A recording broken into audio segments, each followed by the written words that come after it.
Okay, good morning, everyone. Let's get started. It's already 1 o'clock. I want to welcome you all. Thank you to be here. Just quick notes. If you can scan the QR code to make the registration, and to remember that we have simultaneous translation that will be able in English and Spanish. So before we start, I want to present in a very brief way about the Blue School Caribe network. Just to confirm, Alex, you can hear me and everything is okay to continue?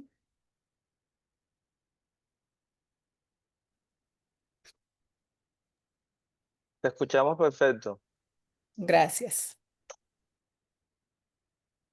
Okay, so I'm just going to give like 1-2 minutes to scan the code for the people that are entering to the session, and I will continue.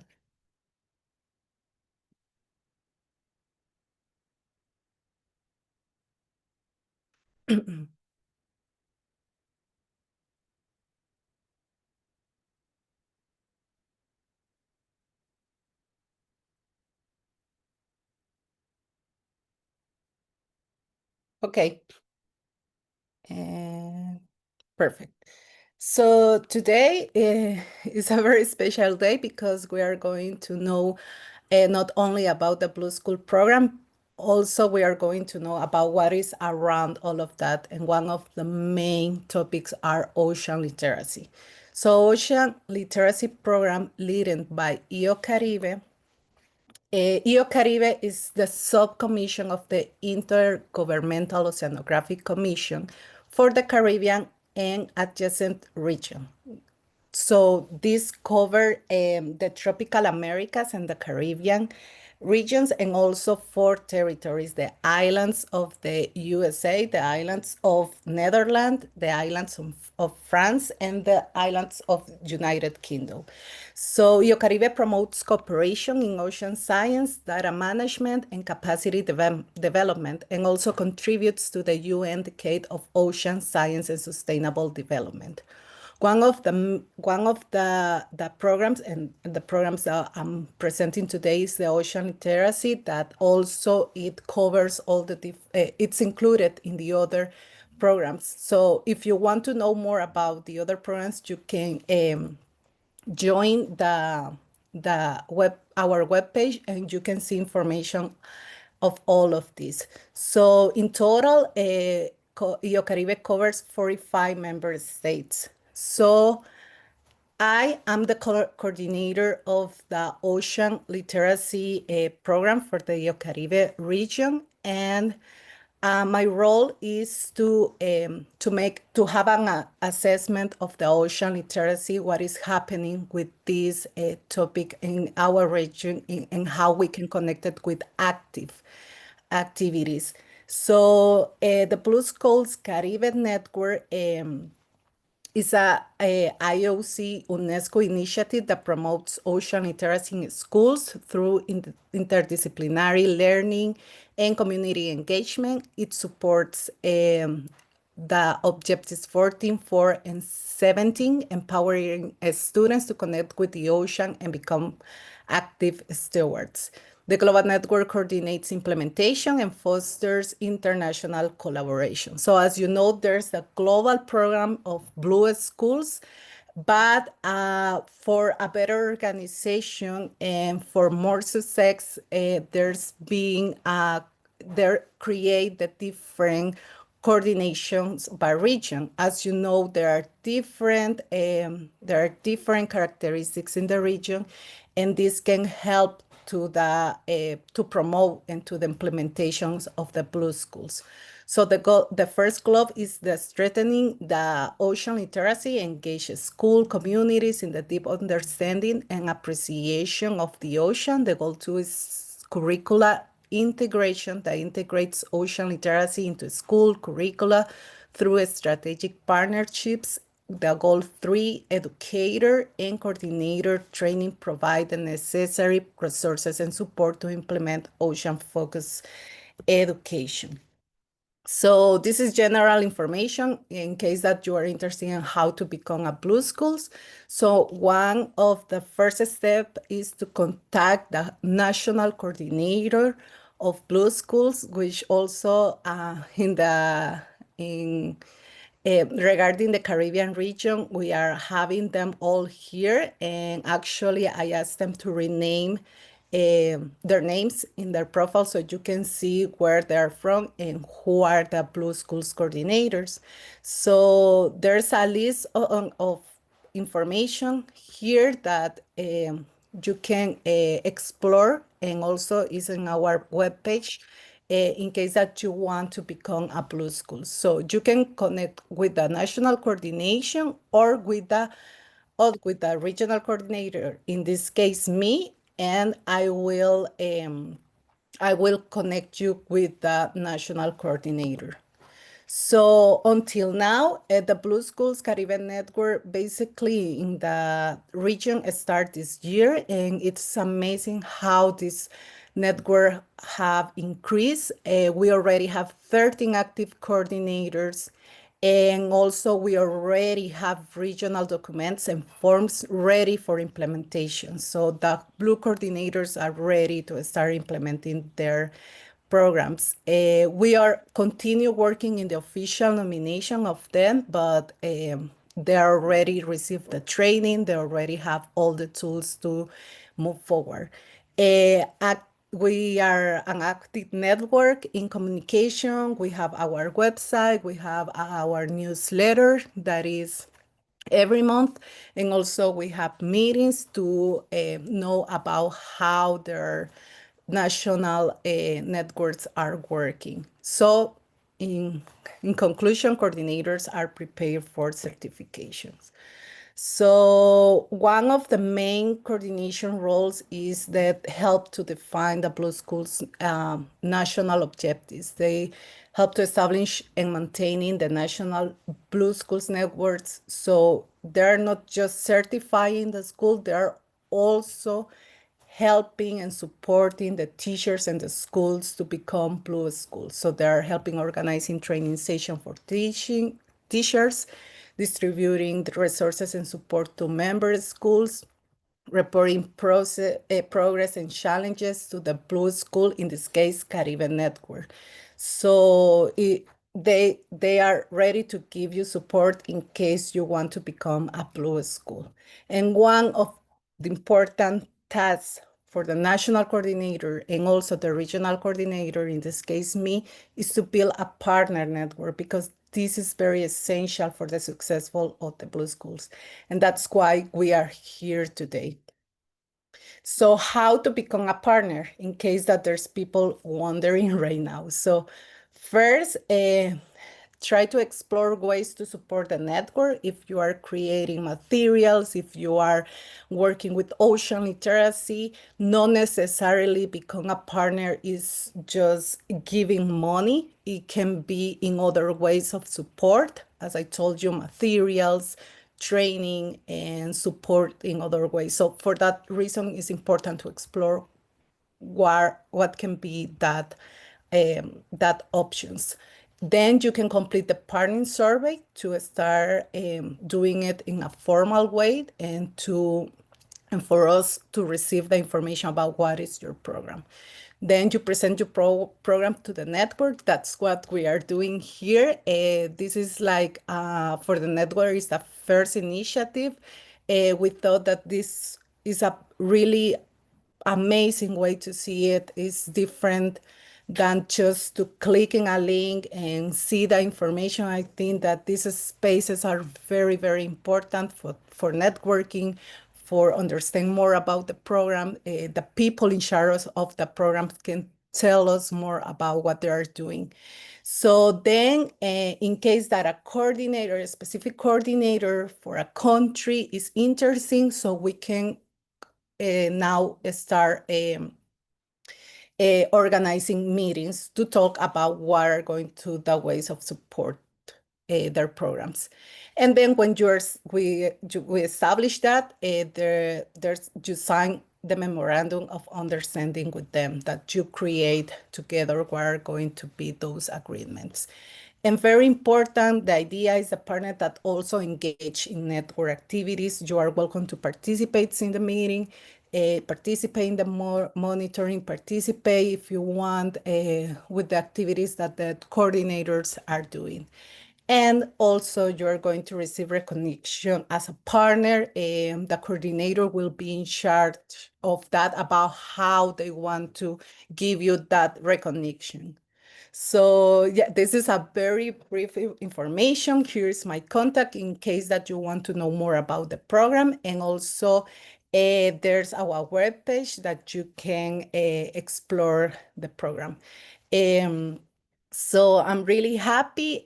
Up next, our presentation that are going to present of their work about the ocean literacy projects. Please pay attention, even if there's in Spanish or English, most of them have their materials and all their work in both languages and also more. So I'm going to send you the agenda by message, and please explore in each of the presentation in the name of the presentation, you can click and you are going to direct to the program's webpage.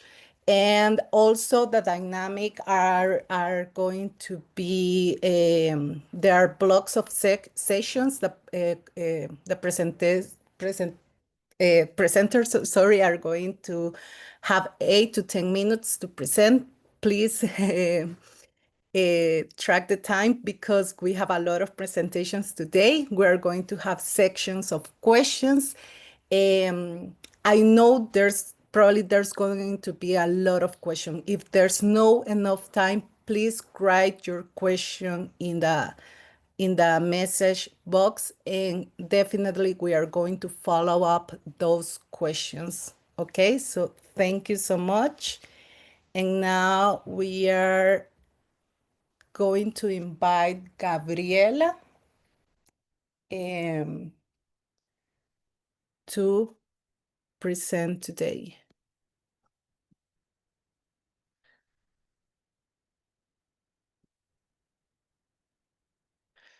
Gabriela, ¿estás ahí? Sí, listas. Ok, perfecto. Bueno, ¿empiezo ya? Sí, Bueno. Buen día, amantes del océano. Me presento formalmente. Soy Gabriela Casuso, una joven de 17 años de edad que habla desde Barranquilla, uno de los 7 departamentos que es abrazado por el río Magdalena y la Ciénaga Mallorquín, llevando el conocimiento y amor por el océano desde el Caribe colombiano hasta el rincón más insólito de la Tierra. Antes de empezar, quiero hacerles una pregunta. ¿Qué pasaría si cada escuela del mundo respirara océano en todas sus materias? What would happen if every school of the world breathed the ocean in their subjects? Puede sonar poético, pero en realidad es muy simple, porque el océano está en nuestras vidas, mucho más de lo que imaginamos. Y mi misión es ayudar a que niños, niñas, adolescentes, docentes, comunidades en general lo descubran, lo entiendan y lo sientan suyo. Pueden pasar la diapositiva. We develop creative and accessible tools for teachers and students to understand ocean literacy. Proyecto Acuática es una iniciativa que surge por la curiosidad de una Gabriela de 10 años por aprender más, por mi determinación de no esperar a la universidad para conocer algo que me encanta. Es un proyecto que a lo largo de estos 7 años me ha demostrado que conectar con las personas sin pensar en la edad es la clave, que no se trata de que el océano sea una preocupación netamente de científicos, sino que podamos manejar un lenguaje universal que nos permita comprender cómo este vasto ecosistema está presente en cada respiración que tú tomas o en cada momento en el que tú ingieres tu comida preferida, incluso en el clima de hoy o en la cultura que nos acompaña desde hace siglos. Lo explico con algo más sencillo. 3 de cada 10 bocanadas de aire que respiramos ahora mismo vienen del océano. Eso significa que, como dice uno de los principios de la cultura oceánica, el mar está intrínsecamente conectado a nosotros. Y una forma que tenemos de ser conscientes de esa conexión es a través de la alfabetización oceánica, un concepto que a simple vista suena técnico, pero es más profundo de lo que se puede creer. Porque es como cuando prendemos un foco en una habitación que está así a todo oscuras y descubrimos la cantidad de cosas impresionantes que tiene en ella. En este caso, la intersectorialidad que provoca una mayor comprensión de cuán vinculados estamos. Cuando un niño aprende que el tiburón no es una máquina asesina, desalmada, sino un doctor del océano, estamos dando un paso enorme. Cuando un docente descubre que puede integrar el océano a las matemáticas, a lengua castellana o historia, la educación adquiere un tono azul. Eso hacemos en Proyecto Acuática, convertir la ciencia en una historia más simple, accesible y transformadora. Creamos narrativas en redes sociales, videos en YouTube, eventos online y charlas también presenciales y online a través del programa educativo de Proyecto Acuática, Charlas del Océano, que hace que la alfabetización oceánica deje de ser un concepto académico y se torne una experiencia cercana, en un conocimiento que puede estar en nuestra mano, en un celular o en una merienda o incluso en nuestro despertar de cada día. Pueden seguir a la siguiente diapositiva. Hemos visto cómo con una cartilla o un taller, un niño de 8 años puede cambiar la forma en que habla del océano. O un niño de 15 años que pensaba que solo existían 20 especies de tiburones, ahora sabe que existen alrededor de 500 y que cada una es sumamente importante. Hemos visto también cómo un docente descubre que cada asignatura tiene una conexión con el océano y hasta cómo un periodista deja de recoger caracolas en la playa para hacer los adornos en la casa. Si antes eran capaces de decir, el océano es un lugar para ir de vacaciones, ahora son capaces de decir, el océano me da oxígeno, el océano me da vida. Ese cambio de palabras refleja un cambio en la conciencia, porque una escuela azul no es una escuela que literalmente esté al lado del mar, sino que es una escuela que respira el océano en cada clase. Sigan a la siguiente diapositiva para hablar un poco más a nivel nacional, las escuelas azules en Colombia. En mi país estamos dando los primeros pasos hacia este movimiento global y la verdad me es emocionante y de mucho orgullo ver ese despertar. La investigación de Proyecto Acuática más reciente, llamada Beneficios de enseñar cultura oceánica desde la niñez hasta la adolescencia en América Latina, caso Proyecto Acuática, que pueden leerla más a fondo por el código QR, arroja que el 78% de sus encuestados hubiese adorado aprender más sobre el océano y su relación con la vida diaria estando en la escuela, y que el 43.9% reconoce que se puede aprender desde cualquier edad sobre este ecosistema. Por eso mismo es que yo recalco que se necesitan más charlas interactivas, se necesitan más juegos, más curiosidad por parte de los niños y los adolescentes, pero sobre todo más métodos que incentiven ese sentimiento capaz de crear una fuerte conexión con el océano. Porque en este contexto, la alfabetización oceánica es como una semilla que puede crecer en cualquier terreno siempre y cuando haya maestros que la cuiden y que la hagan germinar. Siguiente diapositiva, por favor. Ahora es, ¿cómo apoyamos a la Red Caribe de Escuelas Azules? We will support the Caribbean Blue Schools Network by sharing tools, connecting youth, and giving visibility to their impact. ¿Cómo apoyamos? De una manera muy práctica. Con formación docente, porque un maestro con herramientas azules inspira a miles de estudiantes y sus estudiantes a sus amigos. Entonces es un ciclo sin fin. Con intercambios online, donde un niño de Colombia puede conversar con un científico de otro país y ambos aprenden del otro, con recursos educativos, con un lenguaje comprensible, uno universal, capaz de llegar a los corazones y a las mentes de todos los niños y adolescentes, con visibilidad internacional, para que los esfuerzos locales sean reconocidos como globales, y sobre todo, con un reto que a mí me gusta llamar combatir la triple crisis de la conciencia. Pero ¿cuál es la triple crisis de la conciencia? Nunca la he escuchado. Desinterés, desinformación e ignorancia. Y tiene un antídoto supremamente efectivo. Educación azul, clara, creativa y cercana. La siguiente diapositiva, porque tiene una frase que a mí me encanta. Y es, individually we are one drop, together we are an ocean. Individualmente somos una gota, juntos somos un océano. Cuando una sola escuela cambia, ya es un logro, pero cuando cientos de escuelas se unen, el cambio es una corriente imparable. Eso es lo que es la Red Global de Escuelas Azules, un cardumen que avanza unido y que está multiplicando su impacto.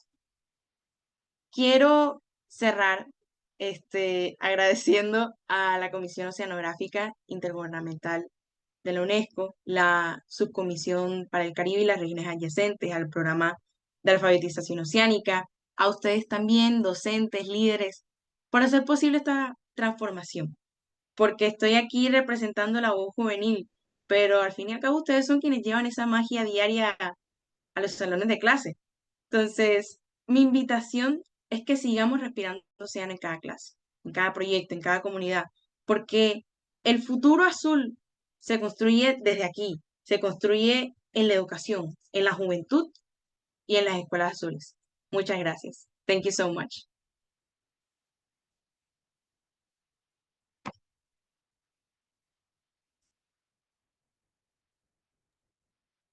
Gracias, Gabriela. Muchísimas gracias. Y bueno, tenemos secciones de bloques de preguntas, pero luego de las 5 primeras presentaciones. Entonces, we will continue with the next one, that is Georgia Aquarium with Lindsay Patterson.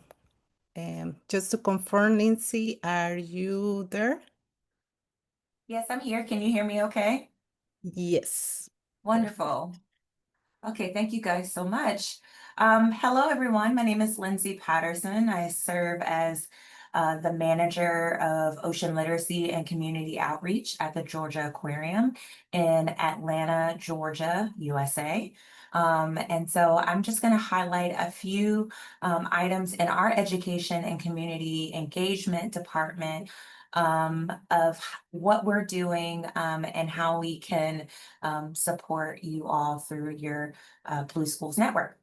Next slide, please. All right, so one of the first things that I'd like to cover is our work with NOAA, which is in the United States. It's the National Oceanic and Atmospheric Administration. It's under the Department of Commerce, and they have a program called NOAA Ocean Guardian Schools. And in 2023, there were 0 Ocean Guardian schools in the state of Georgia. And my job initially when I was onboarded here at the aquarium was to help establish Ocean Guardian schools in the state of Georgia. This program is a national program, and it was established in 2009 in the state of California.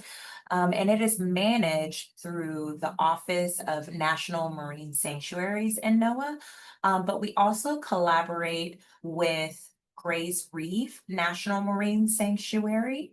This is our national marine sanctuary that is closest to us in the state of Georgia.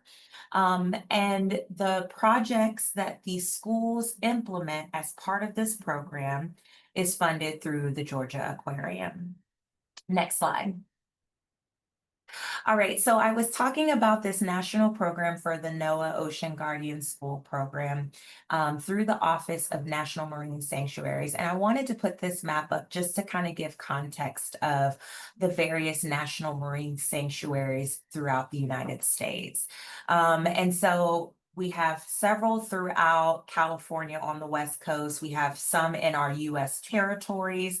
And then we have some on the East Coast, and Gray's Reef is where we are located. It's right off the coast of Georgia. And just think of these sanctuaries, these national marine sanctuaries, as underwater national parks. So that's just the best way to protect the fish and other organisms in the area, just to give it some protection.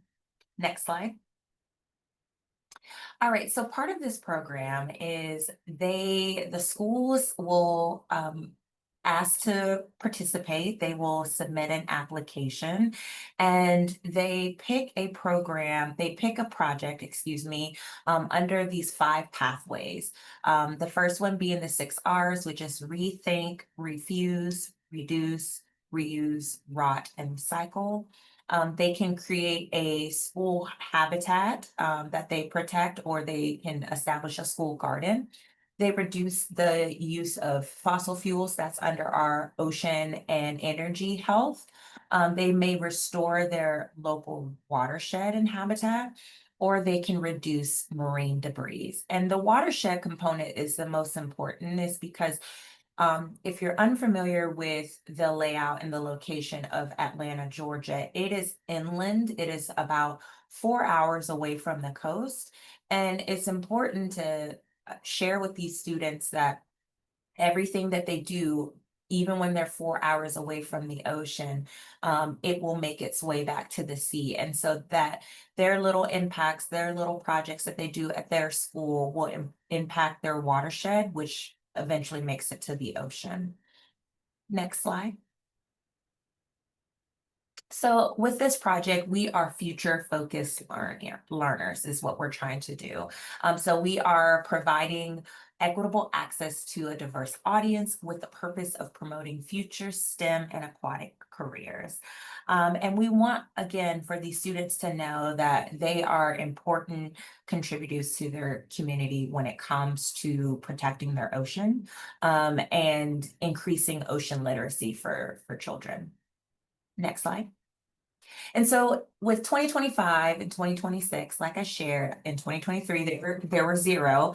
We added 2, and then last year we added 11. And so now we will have 25 schools that are participating in this program, close to $100,000 of grants that are funded. So just to kind of help you understand those projects that the students and teachers select for their school, they request funding from the Georgia Aquarium to implement those projects. So that's what those grants are funded for. And so we provide the funding for these students to do these projects. Next slide. All right, so this is just a quick map I wanted to show you guys. So if you can look, that heat map shows you that a tremendous amount of our Ocean Guardian schools are outside the Atlanta area, which is fantastic because we're empowering students when they're away from the ocean. But we do have a few schools that are coastal and a little bit closer to the coast. Next slide. And I wanted to show some pictures of the students that are participating in this project. They're out in the salt marshes, they're learning about wetlands, and just learning about how they can, what they can do. Some of the students we had come from Atlanta to the coast. So we took them about 4 hours down to learn about the salt marshes and why the work that they do all the way in Atlanta, how it impacts the salt marshes. So it just kind of gives the students a sense of place and an understanding of their work and where it's going to. Next slide. And at the conclusion of the project, the schools receive a NOAA Ocean Guardian School banner. So they get to place that in their school. They can also place it outside of their school. So it's a fantastic opportunity for these students. Next slide. And that's just another picture of one of the banners. Next slide. All right, so again, we want to increase the number of engaged students. We want to increase the equitable access and foster positive community-based relationships. Next slide. Okay, we're going to skip this one. This one has that has a video, so we'll skip that one. All right, so the other project that we do that's towards ocean literacy is our partnership with the Sanos Foundation, and it's a shark education and conservation training program. This past year, we did a shark education training program in St. Lucia. In previous years, we've done it in Jamaica, and we're looking to revisit other island nations. Next slide. So this is a picture of us in St. Lucia. So it's some staff from Georgia Aquarium. So it's myself, my director, Bailey Dawson. In the middle is Georgia Scarlett. She is with the Sandals Foundation. And then on the far right is Cameron Perry, Dr. Cameron Perry. He is a shark biologist here at the Georgia Aquarium. And we went to St. Lucia to increase the knowledge and dispel the fears of sharks. Next slide. Yeah, so again, these are objectives. We want to share how important sharks are. We want to pinpoint the challenges that humans have when it comes to interactions with sharks, and just share how they can coexist and turn that fear into fascination. Next slide. And so through this project, oh yeah, that's fine. Through this project, we help share with various stakeholders. So we meet with fisher folk throughout the island. We meet with any non-government officials, organizations. We also work with local tourism companies, divers, snorkelers, just to help them have a better understanding of sharks and be able to efficiently educate the public on sharks. Next slide. So one of the things that we do is we give out these posters throughout the island to let them know what the sharks that they may encounter, and just we also talk about the adaptations and maybe where you might find them, whether it be trophic level or just where you would find them in the water. So maybe the encounters, they would have more encounters with reef sharks on more of the Atlantic facing side, and on the calmer side of the island, they may be dealing with nurse sharks. So just kind of having those conversations and then talking about the importance and how they help balance our ecosystems all throughout the world. Next slide. We also have some posters that talk about the importance of coral reefs. Those are placed throughout different communities just to help remind people what they should do and how coral reefs are really important to ecosystems as well. Next slide. And then also about the shark conservation. Yeah, that's fine. You can keep going. All right, so like I said, we have various training groups. So we worked with the Sandals Resorts water sports staff. So when people would come to Sandals Resorts and enjoy the resort, but then also engage in water sports, we were teaching those staff members on how to keep people calm about sharks and understanding that if they see sharks, it's a good thing. Like I said, we engaged local fisher folk. We did the train the trainer program, where we reached out to at least 10 various community members and taught them how to train others, whether it be educators or other professionals, on the importance of sharks. And then we also engaged primary school students to kind of start at that lower level. So here are some of the sessions that we had. So the mini sessions were about 30 to 45 minutes with the Sandals staff. You can go to the next slide. Try to speed through this, sorry. Yeah, so here's a couple of photos of us engaging those groups. So this is with the Sandals staff, so that they felt more equipped to answer any questions from tourists when they come to Sandals resorts. Next slide. The Fishers sessions were really informal. So we met people where they were. We went to different fishing villages. We fed them, that's the way we can get people in, is giving you food. And while you're here, hey, let's talk about sharks and why they're important.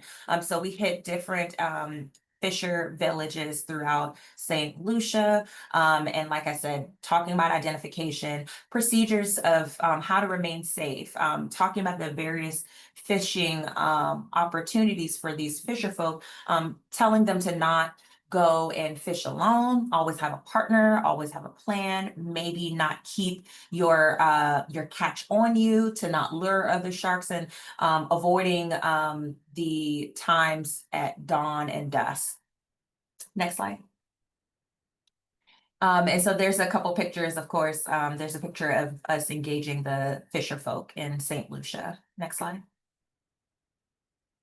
Wonderful. And then lastly, the train the trainers, I'll speed through this as well. These are some of the various topics that we covered in this training. This was a very lengthy training. This was an all-day training from 9 a.m. to 4 p.m.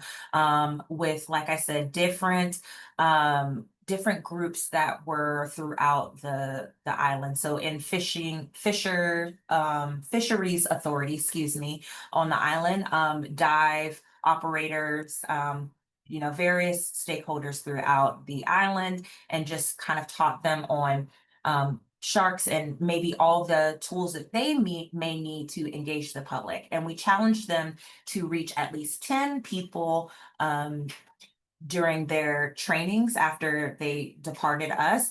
And I'm happy to say that that was supposed to be 100, and we reached over 258 during Train the Trainer. So that was fantastic. Next slide. This is just another fun slide of us doing our sessions with the Train the Training. Next slide. All right, and then lastly, again, we engaged our primary school there and just had the conversations about sharks. And then you can see me there reading a book. It's the Shark Lady book to the students to kind of help them understand why a scientist was just elated to learn more about sharks and her importance in research to get a better understanding of sharks. And then we also demonstrated how sharks are all different, where they live, and how important they are to balancing an ecosystem. Next slide. Yep, again, more photos of us engaging those younger students to kind of start young and hopefully ingrain those better values as they grow, and maybe be able to teach some of their grown-ups as well. Next slide. All right, so yeah, this is a Sylvia Earle slide that I always like to show during those programs. Is, sharks are beautiful, and if you're lucky enough to see lots of them, that means that you are in a healthy ocean. You should be afraid if you are in the ocean and do not see sharks. So next slide. All right, so this is my contact information. I just wanted to share that with you all, but those are a little hint of some of the programs that we offer to help engage the public, to increase ocean literacy and just engage various stakeholders. So if you want to contact me, you can reach me right here at lpatterson@georgiaaquarium.org. And I thank you so much for your time.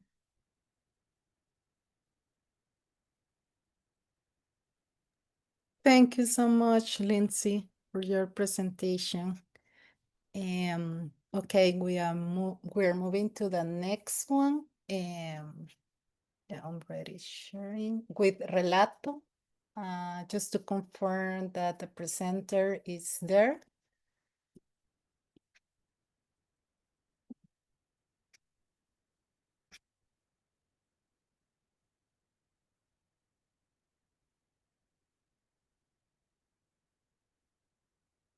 Grainer, are you there?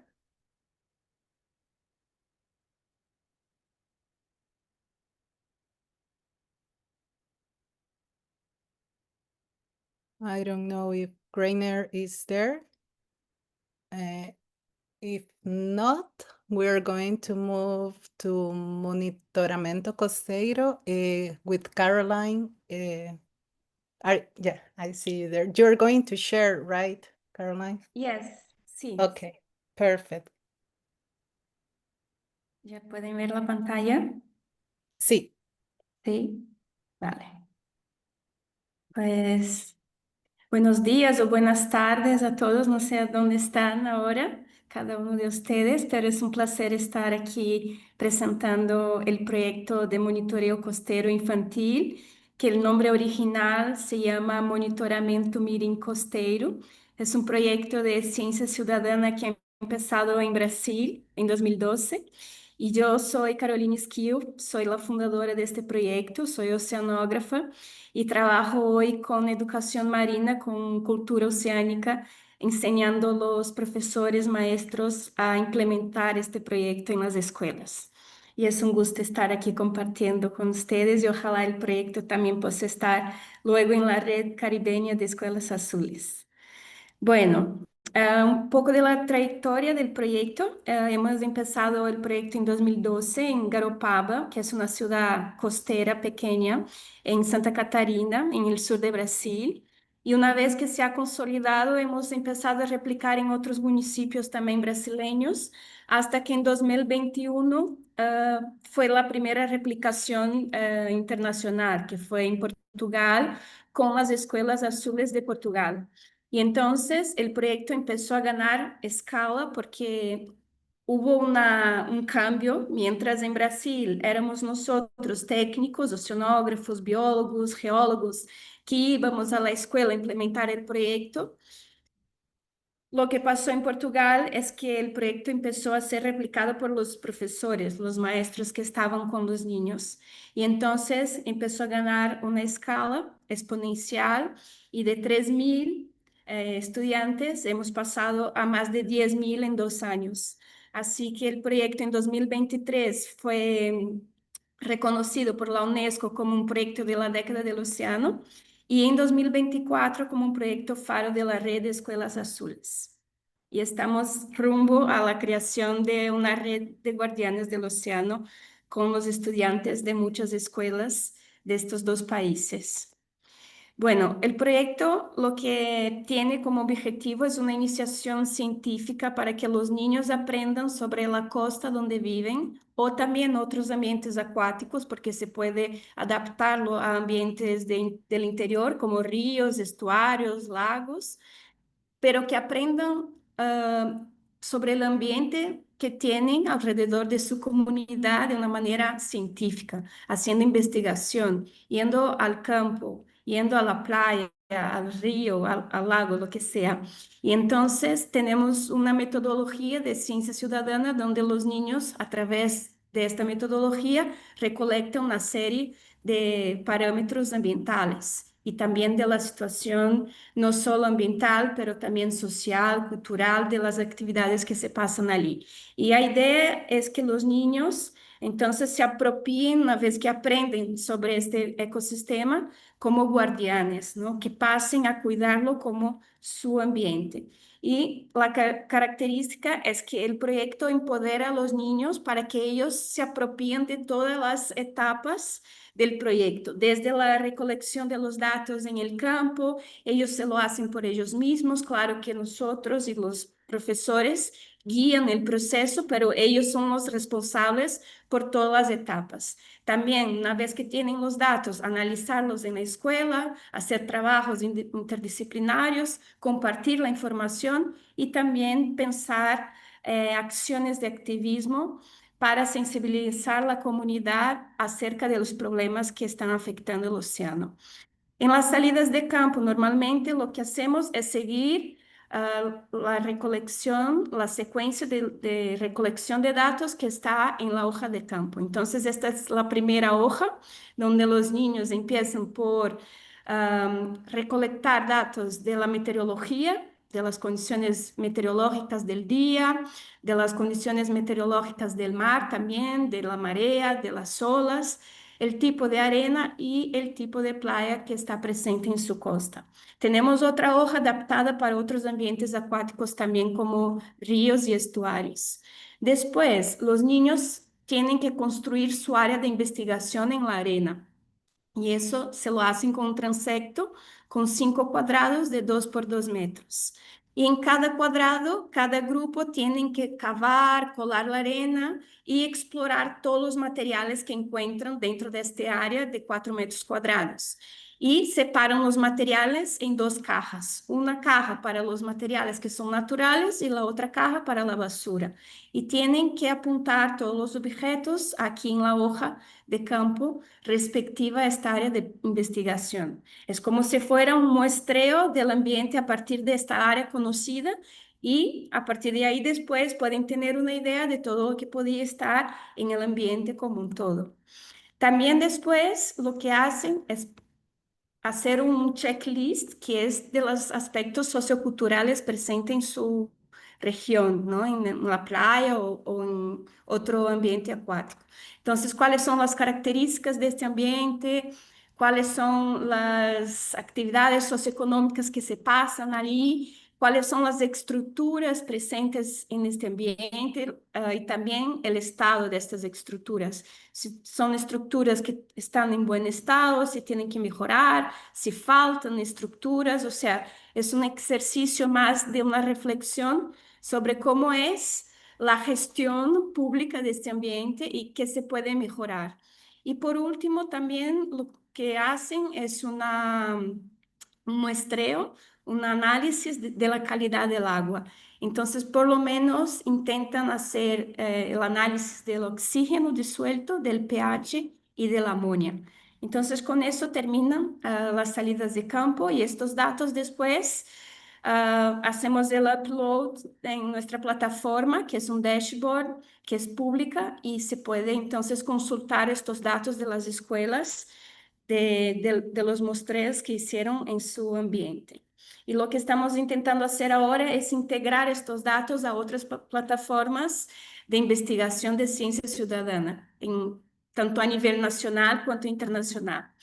Y la formación de los profesores fue como un elemento clave, como expliqué antes, porque permitió, una vez que están con los niños todo el año lectivo, que ellos implementasen el proyecto por ellos mismos y entonces con esto el proyecto pudo replicarse en muchas más escuelas.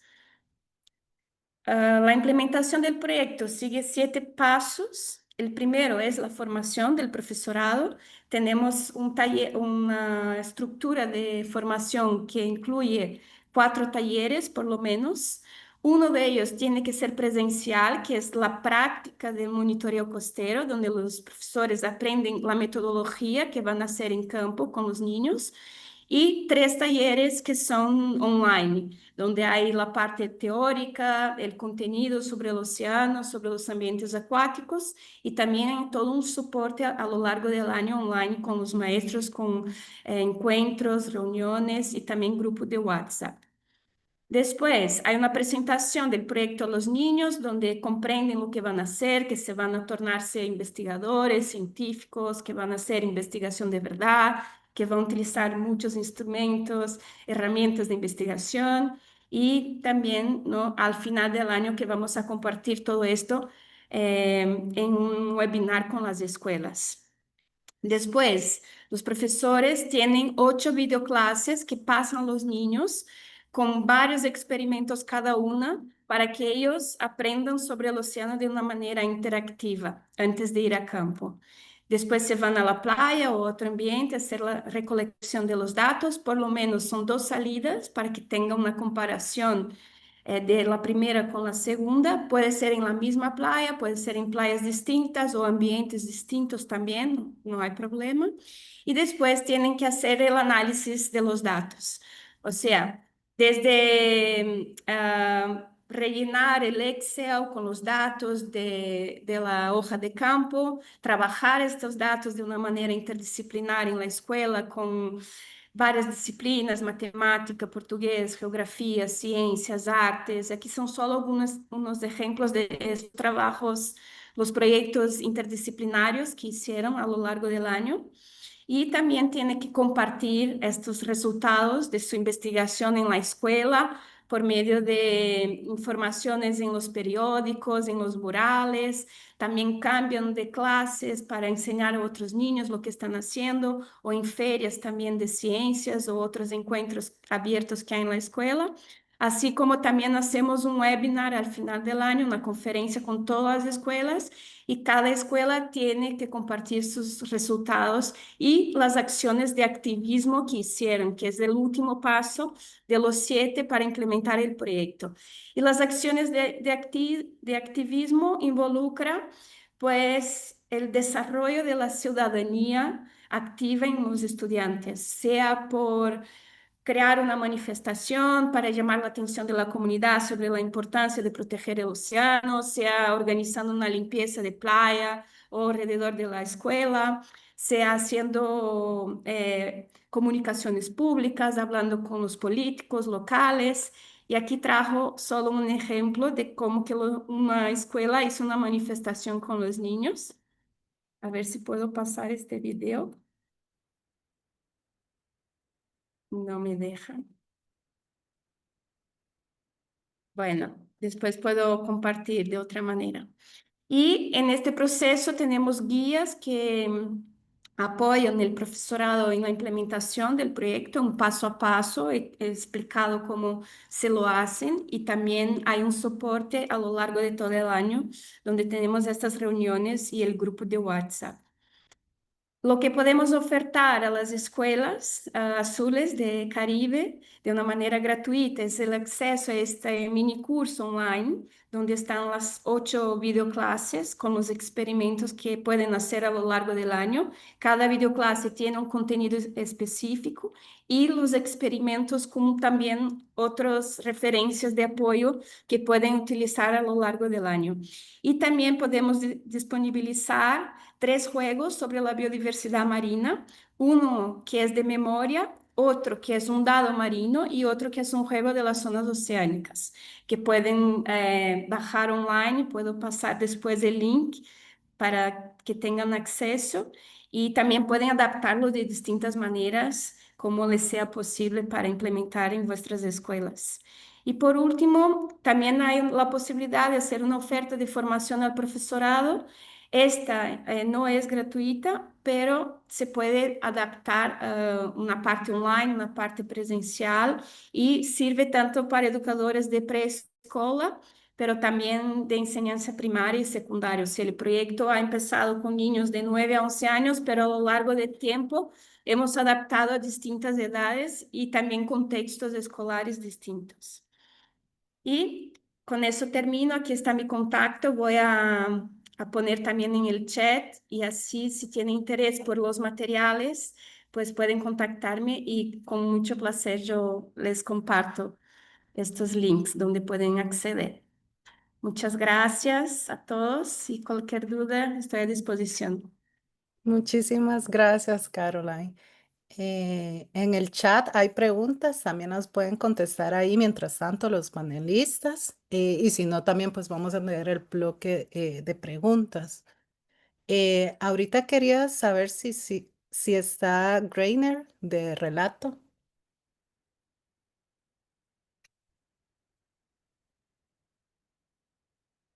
Y bueno, creo que todavía no. Entonces, si no, pasamos a Letters to the Sea con Bruna Pinto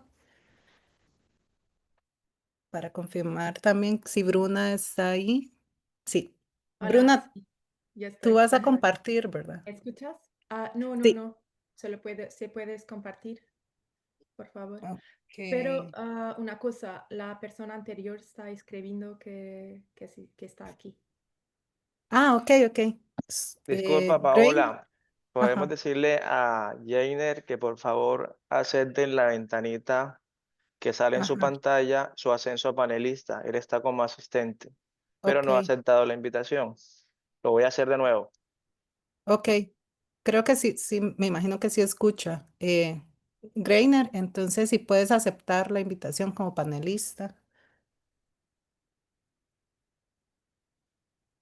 Buenos días. Ok, listo. Ahorita comparto pantalla.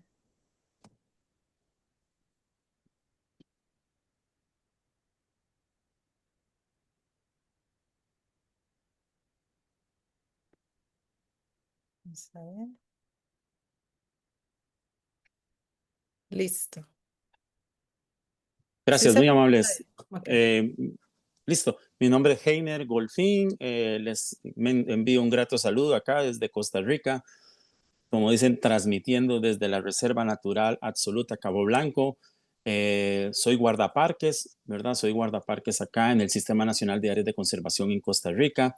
Soy miembro de la Red Latinoamericana para la educación, para el océano, ¿verdad? Relato, y la idea de compartir con ustedes acá es un poco lo que hemos venido trabajando o hemos venido conjuntando como principales, digamos, actores o líderes en cada uno de nuestros países, en mi caso Costa Rica, para lo que tiene que ver la educación por el mar. Y me es grato darle las gracias acá a los organizadores, porque alguien ya lo mencionó, que estamos en la década de los océanos, y crear estos espacios es importante, ¿verdad? Para nosotros poder entablar y tener diferentes criterios y aspectos que manejamos como un único objetivo, que es ver la educación por el mar. La siguiente, por favor. En esta imagen podemos ver o van a ver quiénes integran relato, ¿verdad? Cómo está integrado el relato. Básicamente somos un grupo directivo. Hay grupos, otros subgrupos que están en el de educación, el de embajadores, comunicaciones y financiamiento. Básicamente, en el caso de mi persona, soy parte del miembro del grupo de educación y estoy acá con ustedes precisamente para poder compartir qué es lo que ha hecho el relato y qué es lo que está haciendo y cómo podría vincularse a través del esfuerzo que ustedes tienen de estas escuelas azules. Básicamente lo que nosotros INASI en 2019 es fortalecer, visibilizar lo que es y profesionalizar la educación en ciencias del mar como personas, cada uno profesionales en este campo y el aporte que vienen haciendo con la idea de promover la alfabetización oceánica, ¿verdad? Como una herramienta para el desarrollo sustentable y la conservación marina, que tanto es importante y tanto interés es nuestro. Esta es más o menos una estructura, ¿verdad? Que son diferentes grupos. Cada uno de los grupos somos de 16 personas en 10 países de Latinoamérica. Siguiente. Esto fue una idea que surgió, como les decía, en el 2019. La idea precisamente era esto, ¿verdad? Influir en las decisiones relacionadas con el océano, teniendo ejemplos claros de cada una de las acciones que hacíamos cada uno de sus miembros a nivel país y como dijera, compartir, ¿verdad? Porque aquí lo que estamos haciendo es compartir y buscar una colaboración. Entonces, la idea era unir varios entes en cómo podríamos nosotros poder realizar ese esfuerzo. En ese momento, recordemos que se vino la pandemia. Siguiente, por favor.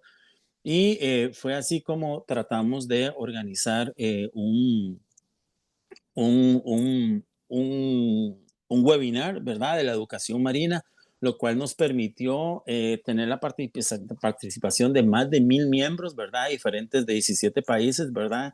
Y con la coordinación de 14 países en todo Latinoamérica. Siguiente, por favor. Y le comenzamos a dar una estructura más clara, ¿verdad? Lo que era el relato. Hicimos una página web, todo el tema de redes sociales.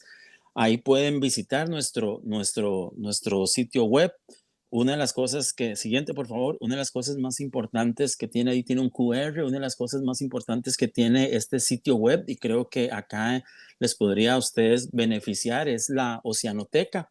Aquí tenemos gran cantidad de este espacio, ¿verdad? Dentro de la red se tiene materiales educativos, básicamente para que son creaciones de los diferentes participantes, ¿verdad? Las iniciativas, los colectivos, tiene todos los temas importantes que se dieron en ese webinar, ¿verdad? En tiempo de pandemia.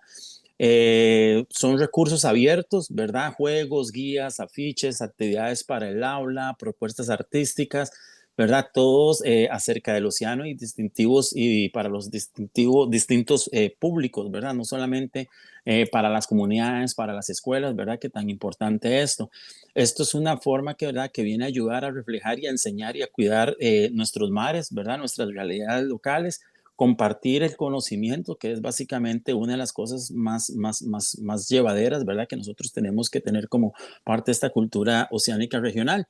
Y aquí está un poco siguiente, lo que les comentaba, ¿verdad? De cómo fue que eso se hizo en el 17, el 24 de mayo, que fue lo que nos permitió integrar otros actores, ¿verdad? Secundarios, no el grupo en sí de relatos, sino crear esa red y sumarle a mayor cantidad de ser como un directorio, ¿verdad? De todas las personas que estaban interesadas en participar en este encuentro, que quedaron ahí sumadas y tener esa base de datos de personas que están afines a la educación marina. Como le digo, fueron 507 participantes, 70 presentaciones, 4 talleres, 5 paneles, 5 actividades de red y que todo ese material quedó ahí, está en esa oceanoteca que ustedes pueden buscar. Siguiente, básicamente una de las cosas que nosotros hemos hecho, y aquí son ejemplos, ¿verdad? De cosas que tenemos, por ejemplo, yo lidero aquí en Costa Rica un programa que se llama Guardianes del Mar, ¿verdad? Guardianes del Mar, yo lo lidero en escuelas como objeto o grupo especial para el cual va dirigido. Estas fueron algunas de las cosas que se dieron, ¿verdad? Estas son algunas de las actividades que se dieron. Siguiente. principalmente a través de los agentes de cambio, ¿verdad? Que son personas líderes que están involucradas. Siguiente. Estos son personas que son agentes de cambio en diferentes países. Por ejemplo, vemos que es en Uruguay. El siguiente. Hicimos un taller muy gratificante, ¿verdad? Que es lo que creo que es como siguiente, por favor, que se llama el planto marino, viajeros errantes, y ahí sí, muy bien, siguiente, y ahí más o menos van a ver de qué es lo que se trataba. Era ver cómo toda la dinámica, los ciclos de vida y toda la dinámica dentro del ecosistema que produce el ciclo de vida, ¿verdad? Del plancton, cómo ellos tienen esa migración y cómo en el taller se veían diferentes tópicos de redes de contacto, introducción del plancton, la larva, los adultos, sus migraciones, ¿verdad? Se hacían conexiones, las evaluaciones de aprendizaje. Siguiente, por favor. Y básicamente diseñado en esto, ¿verdad? Siguiente, por favor. ¿Qué es lo que quiero hacer referencia? Siguiente, por favor. Ahí les va a quedar la presentación.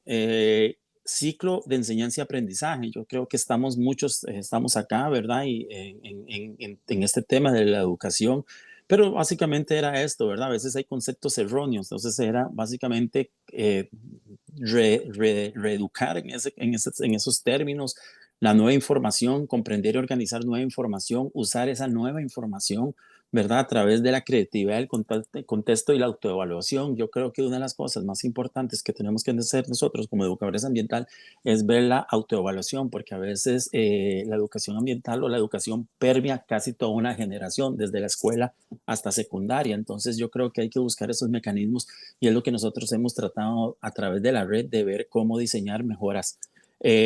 Aquí, siguiente, por favor, son el registro de las personas que estuvieron en este taller, ¿verdad? Siguiente. Dice que después pasó el taller virtual. Obviamente cada uno de los participantes iba a replicar el taller. Siguiente, por favor. Ahí vemos algunas figuras, algunas personas, ¿verdad? Algunos educadores que participaron en ese taller y básicamente se da luego la oportunidad de replicar. Entonces lo que hacemos es eso, ¿verdad? Eso queda ahí, ¿verdad? Eso queda nosotros establecidos. Es una red que hemos venido trabajando, nos hemos tratado de organizar. Siguiente, por favor. Esto es, si hay un cambio, si podemos hacer un cambio, tú también lo puedes hacer, ¿verdad? Es como uno de los lemas. Estamos en la década de los océanos para el desarrollo sostenible. Debemos de buscar las mejoras para lograr todo ese objetivo, el 14 ODS, ¿verdad? Que es conservar y utilizar sostenible los océanos, mares y recursos marinos de ese desarrollo a través de la educación, el océano que necesitamos para el futuro que queremos, es la consigna. Y siguiente, por favor. Y ahí pueden ver, ahí les queda el contacto, ¿verdad? De todo lo que es relato en sí. Yo vengo a título de relato, ¿verdad? Pero como les digo, soy miembro de Relato para Costa Rica y estamos muy gustosos, ¿verdad? De poder presentarles a ustedes esta plataforma que ya veríamos trabajando y que también ustedes pueden unirse como parte de los miembros acá y poder tener acceso o buscar simplemente la página web para obtener acceso a esos montón de guías, afiches y guías que tenemos nosotros para hacer educación en el mar. Muchas gracias.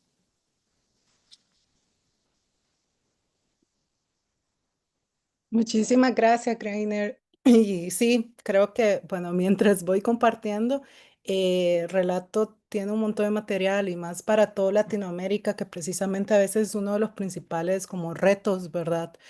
De, de tener materiales que estén en español. Entonces, también será muy interesante conectarte ya con la coordinación para Costa Rica, que ya se está trabajando en el tema de escuelas azules. Entonces, ahí Con vamos a mucho estar. gusto, a la orden. Sí, también importante que están en portugués también, porque tenemos representantes Ok, de Brasil, ¿verdad? Entonces, también en ese idioma.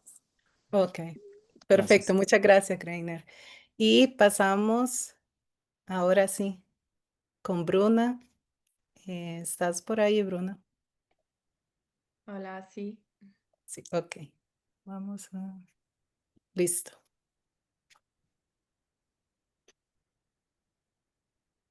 ¿Puedes compartir la presentación, por favor? ¿No se ve? ¿Cómo? No, no estoy a ver. Ah, pero vamos a ver. Gracias.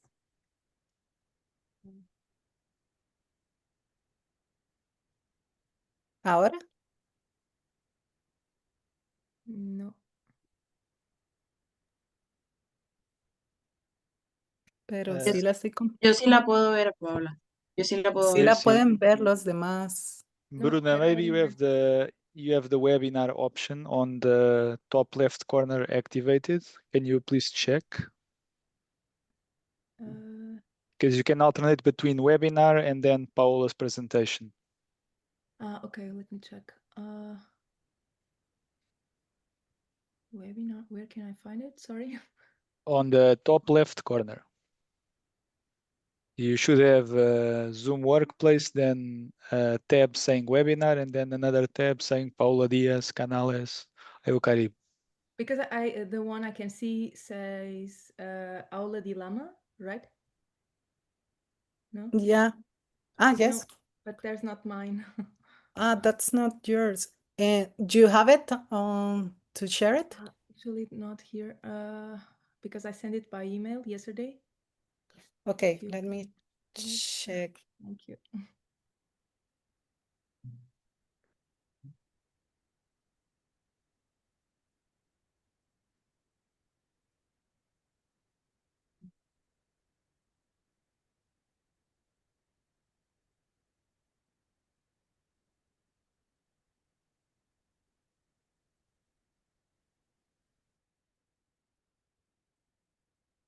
Okay.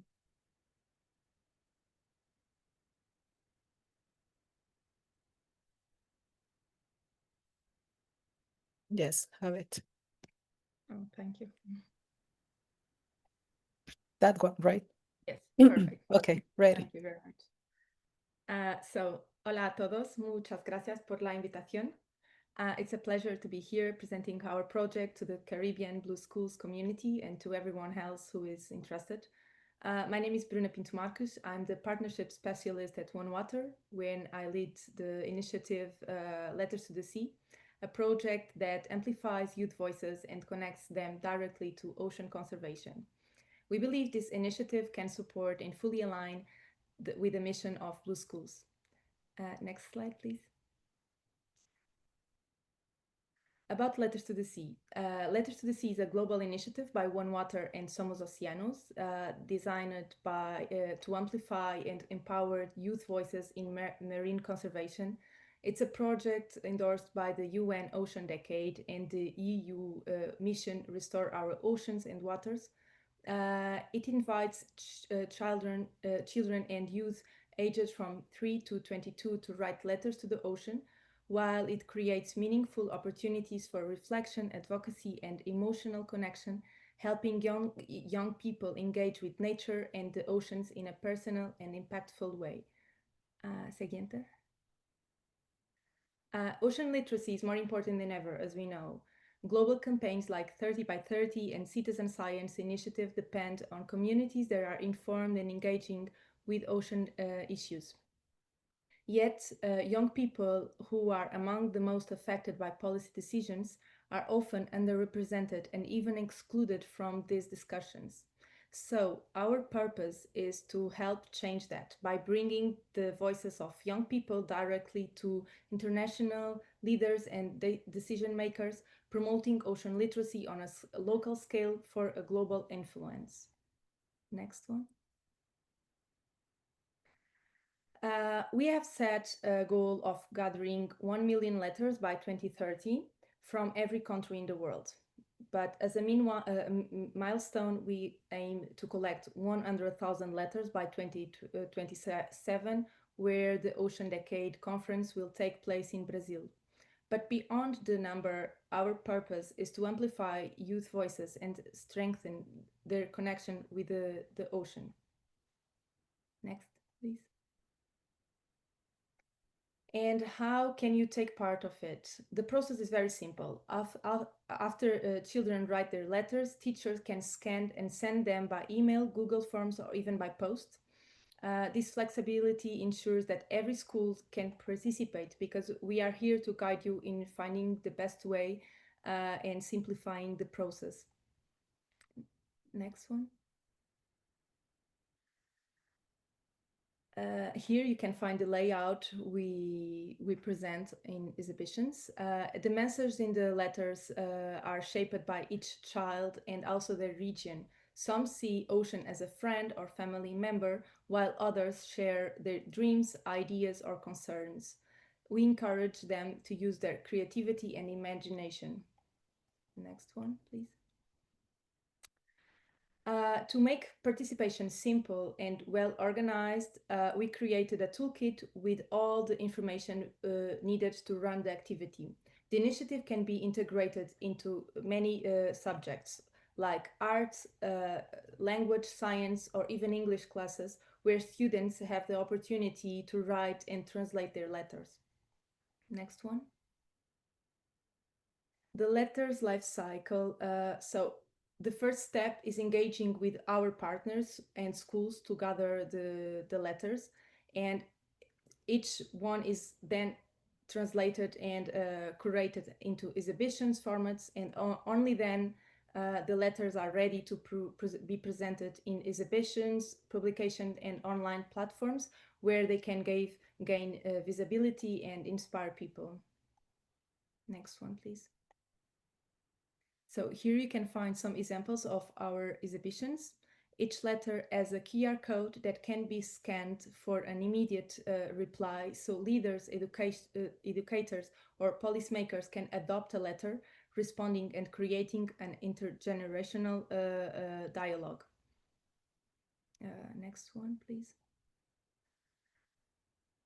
So far, we have collected over 2,500 letters from 41 countries in more than 15 languages.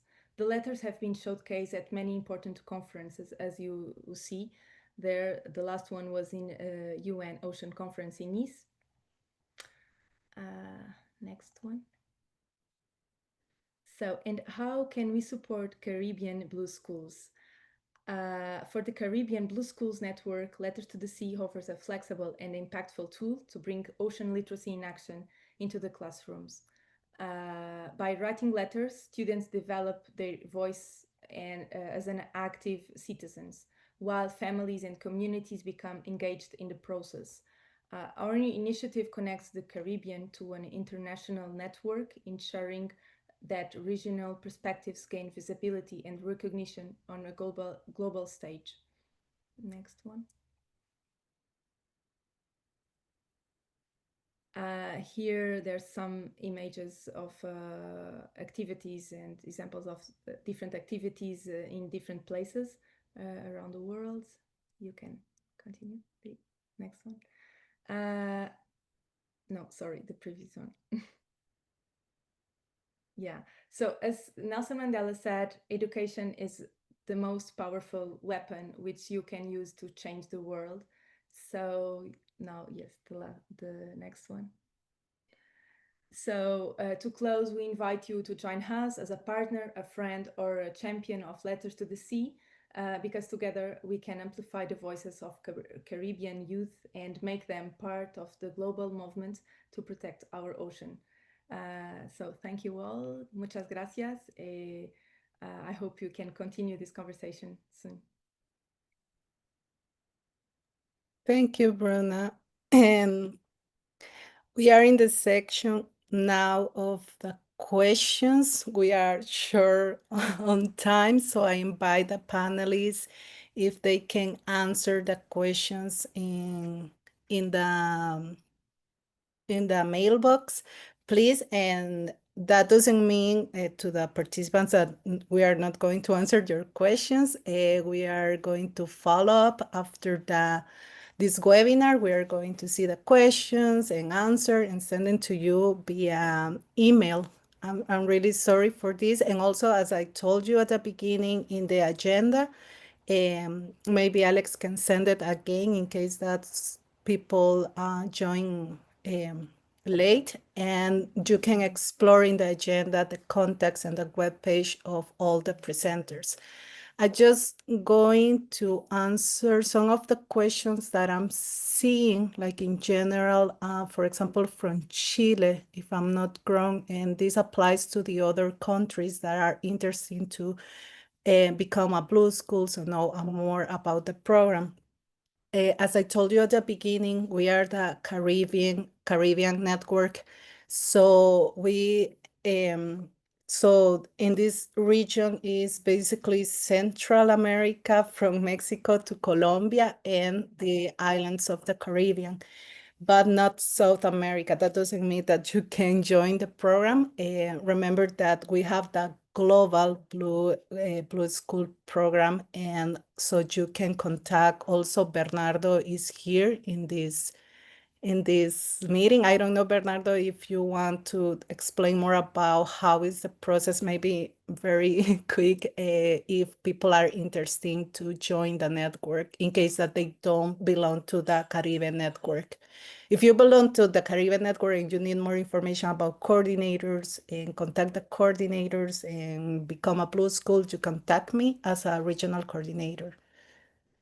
And Bernardo. So as well, good morning, good afternoon, everyone. As Paul explained in the beginning, the idea of the Blue School Global Network is that we have a decentralized structure that can adapt and better understand the local context, both on a national, regional, and global context. So here at the Ocean Literacy team in Venice, we are responsible for coordinating with the regional coordinators how the network is shaped, our ambitions for the future, a bit more on the governance side, but the people that are actually doing the work in the field and engaging directly with the teachers are not us, but the national coordinators. So we at the moment are in 70 countries and we have 2 regional coordinations. The idea is that this will grow until the end of the year. But I think a good first approach, if you don't know who to contact, is to reach out to the team here in Venice, and I will leave my contact in the chat. Additionally, if you find that your country already has a national coordinator or national contact point, you can do the contact directly, which obviously will be easier. And you can find these contacts in our Blue School Toolkit, which link I will also share in the chat if anyone wants to learn more about the initiative and how they can join and support it. If you have any question, I will be here for a bit more. If I already left, when you come up with any questions, feel free to contact me directly by email. Thank you. Thank you, Bernardo. Yeah, and also you can contact me and I can connect with Bernardo in case you miss the email or something. Okay, so we are continuing with the second section that is with Khadija. You're going to share your screen, right? Yes, let me do that Thank now. you. Okay. Share screen. Are you seeing my screen? Yes? Yes. Okay. Can right, let me just close, yes, that. I don't know where to put it. Is that Yeah, better? you can put it there. Yeah, it's perfect. Okay, all right. So, hi everyone. My name is Khadija Stewart. I am from Trinidad and Tobago. Very excited to be here today, and I'll be doing this presentation in partnership with Coastal 8 and Travon Solomon. And yeah, so it's all about creativity and innovation for ocean literacy. So using art, storytelling, and digital media to really get the information of the ocean out there, especially in the Caribbean, and then to let that lead and drive action. So a little bit about EcoVibes Environmental Creatives. I am the founder of the organization, and we also have our ocean conservation arm, EcoSeas Caribbean, and that is comprised of a network of over 350 youth across the Caribbean islands, the English, Spanish, Dutch, French Caribbean islands. We have representation from everywhere, and the members of EcoSeas Caribbean range between 18 to 35. But in general, at EcoVibes, what we do, we have the EcoVibes podcast as, again, a storytelling and ocean literacy tool. We have ocean and climate literacy. So I would dive into some of the programs that we have underneath that. We have ocean and climate governance. So underneath the governance structure, one of the things we were most proud of this year was being accredited and then being able to open the space to other Caribbean youth to be able to attend the UN Ocean Conference in Nice this year, to really have, again, increased youth Caribbean participation in ocean and climate governance spaces, as well as at the International Seabed Authority, at conferences like COP and so many others. And then we also focus on capacity development. So we've had several capacity development programs, from the Deep Sea Youth Symposium, and this was in Jamaica, held in parallel to the International Seabed Authority Council meeting on deep sea mining, where we brought 25 youth from Latin America and the Caribbean to Jamaica to understand the science of the deep sea, to understand the environmental, economic, and social impacts of deep sea mining, and then to be able to get some of the youth present in the room at the negotiations, giving interventions, and then for them to go forward afterwards and develop their own projects and initiatives on the ground in their respective countries. We had the Green Generation Initiative, and the first day was climate related education, and the second day we were out in the field on the beach doing beach cleanups, but also having some informal learning and participatory learning taking place. And we've had Thinking Beyond the Tides, that was sponsored by the ECOB program, which was a 2-week virtual capacity development training program for youth, again, from the Caribbean, all focused on, leadership, understanding some of the issues within the region, tech and innovation, nature-based solutions, marine spatial planning, just really providing the skills and the tools necessary outside of a formal classroom setting, so that we could equip our young people who are very passionate, love the ocean, and just want to find different ways and avenues to be able to take meaningful action. And so one of the things that we really like to do, especially myself, is to tap into that creative spirit. I feel like as Caribbean people, we are naturally creative, and we naturally do storytelling, from our music to our performing arts to poems, to just by the way we express ourselves. Like, creativity runs within our bones. So it's only fair that, we tap into that creative energy to be able to educate and inform. And I have here, facts alone don't change hearts. Creativity can also spark connection. And I oftentimes have found where ocean literacy can be taught sometimes in a very technical manner, or with like high level scientific papers using very heavy jargon, etc. And then sometimes we lose the youth that we are targeting because of this, or they feel like, oh, well, this information that is being presented is something that is above me, or I need to have a master's or a degree to be involved in this field. So I kind of want to shy away from doing that. And so again, this is why we try to tap into the creative element. And then we have where children tend to learn faster when they can create and imagine. And I feel like not children alone, but myself as well. And apart from that, art has a way where it really leaves a lasting impression. And this is not just your traditional art forms. I'm referring to all types of art, like song. I mean, there's so many songs out there that everybody in the world know the song, and that is like maybe 20, 50 years old, etc. So it just leaves that lasting impression on us that can help build cultural memory as well as emotional connection. And then by tapping into the creativity tools, we are able to include all ages and all abilities, because those things transcends language as well as literacy barriers that do very much well exist within our Caribbean culture. And then by doing this, it gives youth the agency and the ability to express themselves in their own voices and with their own skills and talents, and to become ocean messengers that feels authentic to them, as well as so that they could translate this information to their families, to their friends, everybody else, to really help build that connection with cultural context. And then, yeah, make science relatable, connecting to culture, tradition, lived experiences. And this is a big one where it encourages problem solving and imagination. And so the problem solving is a big thing, because sometimes, especially when you're presented with information, you tend to look at it in black and white. And I feel like art and the creativity tools allows you the kind of the permission to be able to think outside the box and really tap into, oh, what if we do it this way? What if we look at it like this? And be able to really look at creative ways to have some of the not just technical but nature-based solutions that we have out there come into play.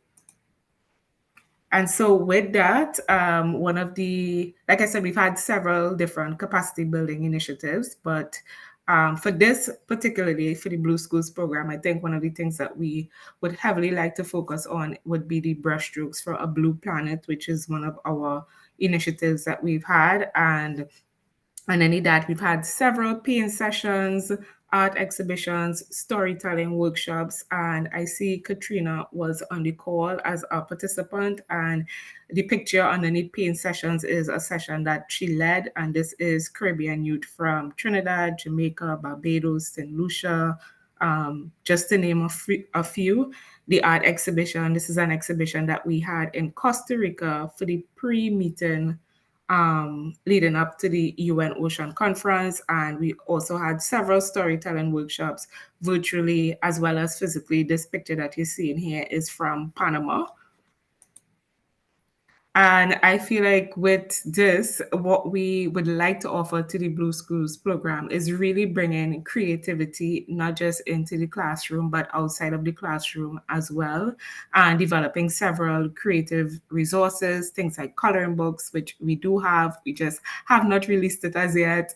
Posters, VR-inspired activities, the VR headsets, still within the region, we still have so many people afraid of the ocean or not knowing and understanding what is there. And there's a saying, if you can't see the bottom, then you're not going into the water.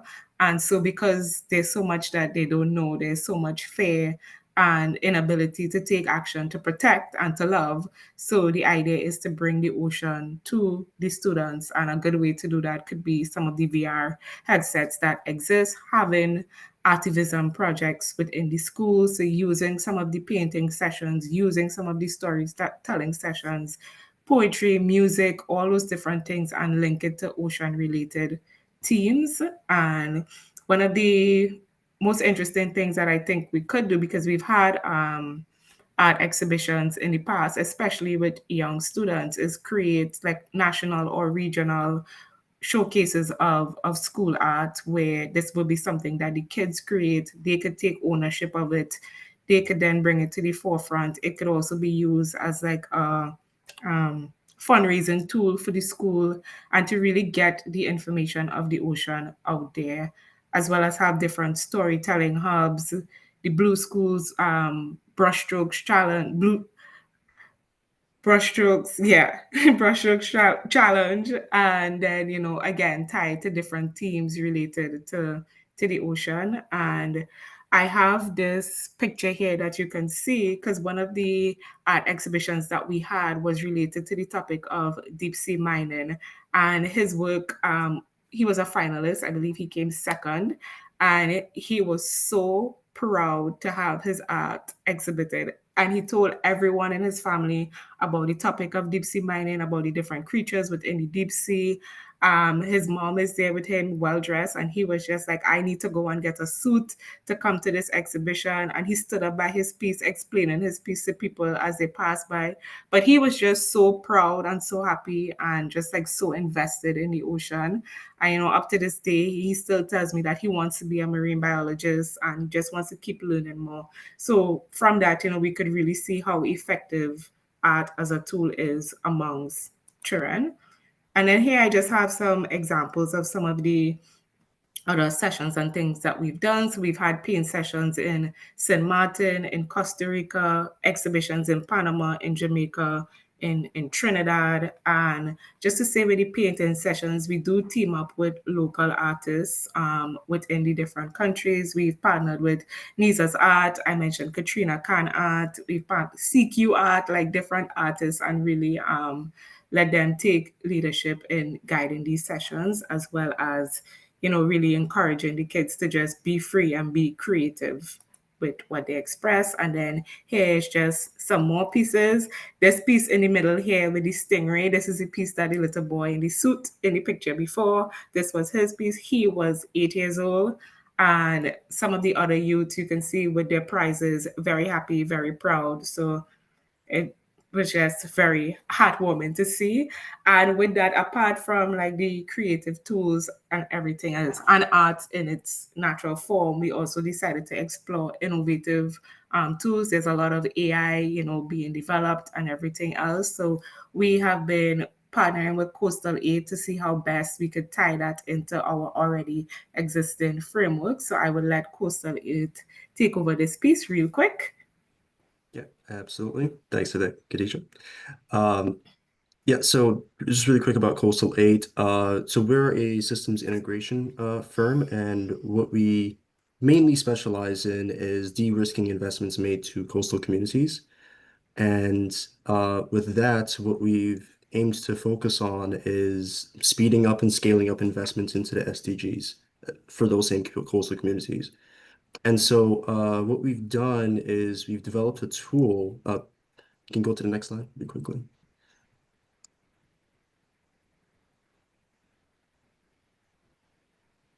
Oh, sorry. That's me. Yeah. Yeah, no worries. Yes. So what we've done is we've developed a tool to also ease when it comes to educating people of all ages about the SDGs, using AI so that communities can better understand what we are all working towards. And these are just some of the key features. And what I'd like to do is just maybe for a minute, just also demo it. I'll just send a request to share my screen really quickly. And I'll Okay, just... I will stop sharing. No worries, no worries. I'll just give everyone a sneak peek of what it looks like. So let me just go ahead and log in. So what you just saw was the homepage. I'll just go in, sign in, and show you what it looks like, what the interface looks like. So the main focus is SDG number 14, but what we've done is we've given it an entire knowledge base of all of the SDGs. 14 being the main focus point here, of course. And I can ask any question that I want. And here's some recommended questions, and these are populated based on what our current group of beta testers are speaking to the AI about. So it also helps to narrow in on what's being learned in real time. So, for example, if I want an explanation on the impact of plastic pollution on marine ecosystems, it would give me that response. But the end goal here is to link this back to experts in the field. And that's really the call to action here. We are looking to have more experts in this platform. So yes, when persons come on and they ask questions, they need a more in-depth answer beyond what the AI can give. That's where there's an opportunity for persons to join the team, get paid per hour, and help in a one-on-one tutoring session and atmosphere, online, of course, helping persons who are using this tool to improve their ocean literacy. And that's it for the demo. And that's where we are, and that's how we're working with Khadija.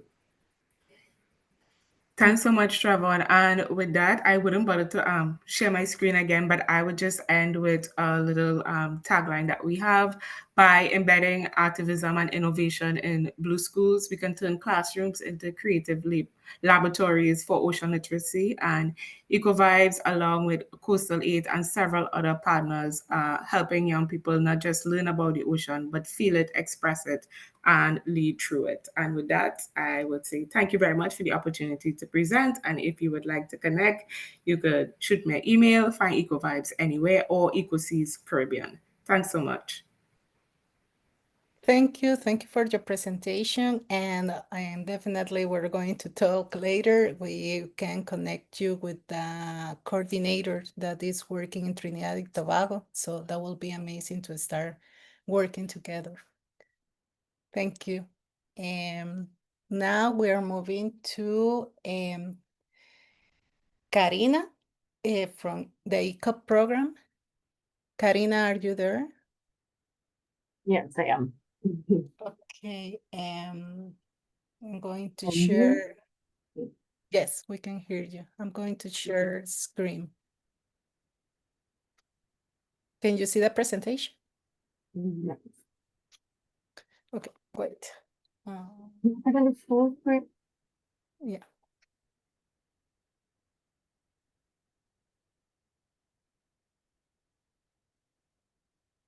Okay. Yeah, I will start. Okay. Okay. So Can you yeah, see it? yes, Okay. perfect. Thanks, Paula. So yeah, good morning, good afternoon, good evening. I don't know where you are right now. My name is Karina Higa. I'm ethnobiologist educator and knowledge mobilization expert. I'm part of the ECOP program. I'm from Brazil. Sorry, there is something here.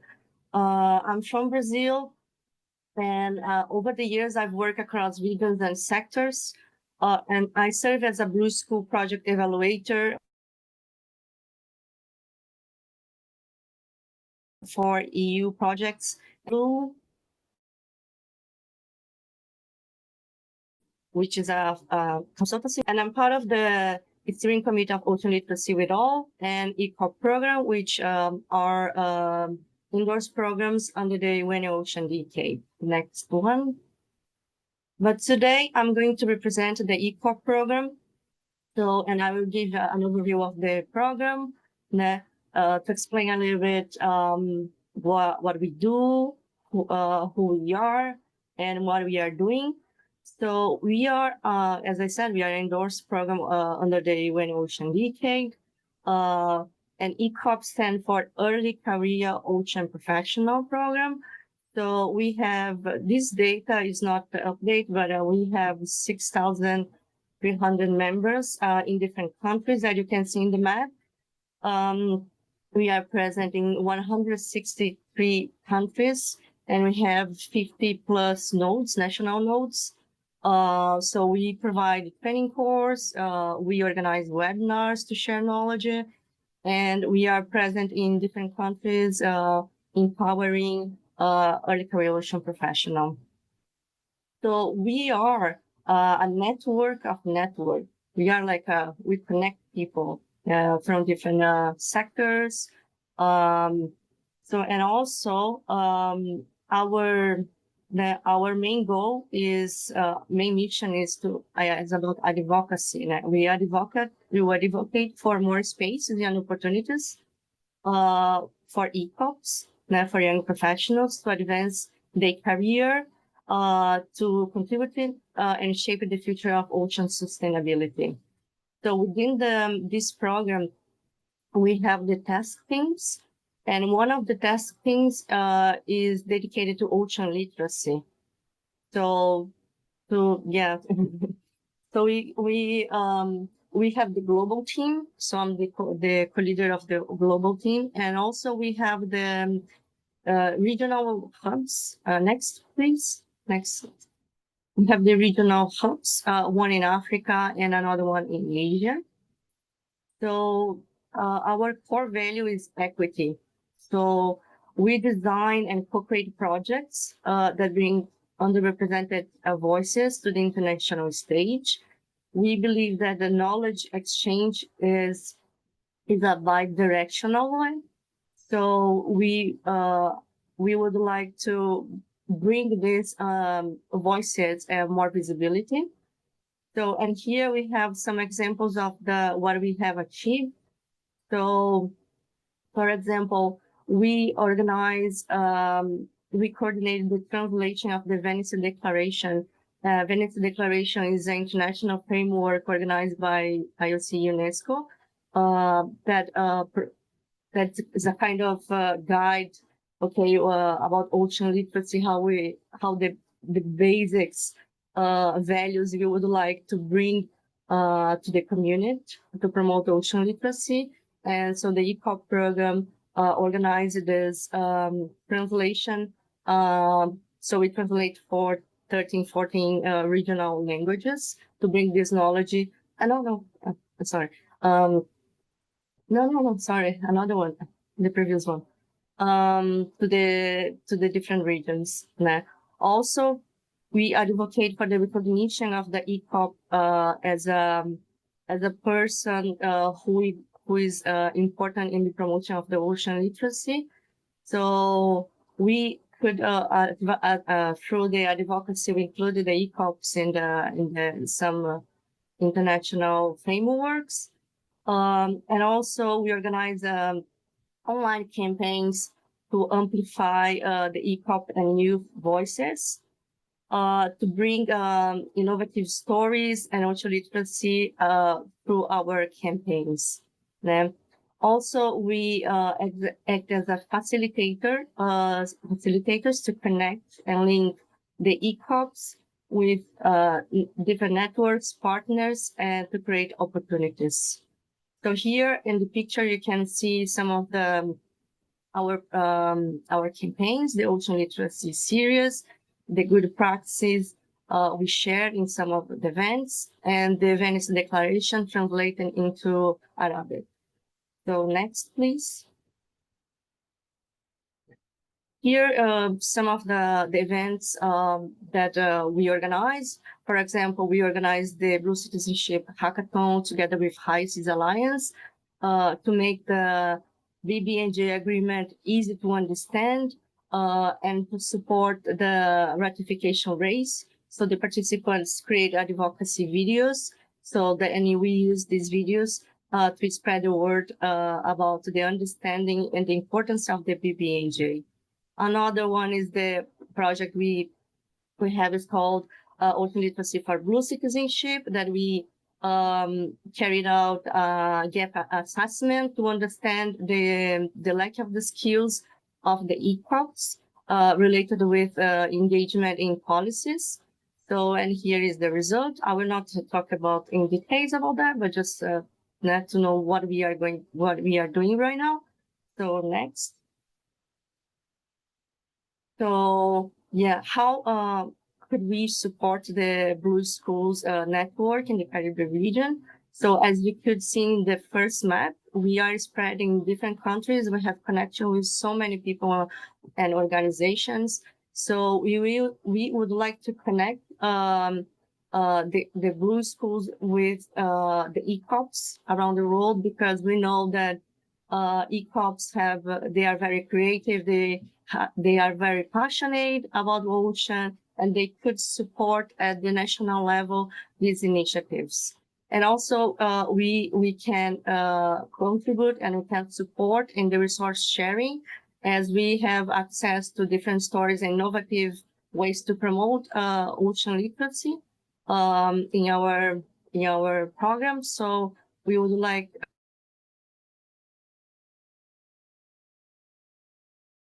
literacy in the region.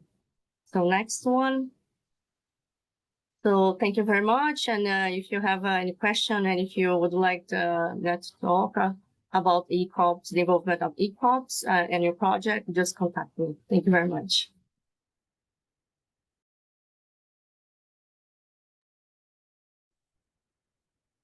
Thank you, Karina. Thank you for your presentation. And yeah, moving forward to the next presentation, we have Natasha Moreira. Are you there? Yes, I'm here. Hi, Paola. Hi. I'm going to share screen.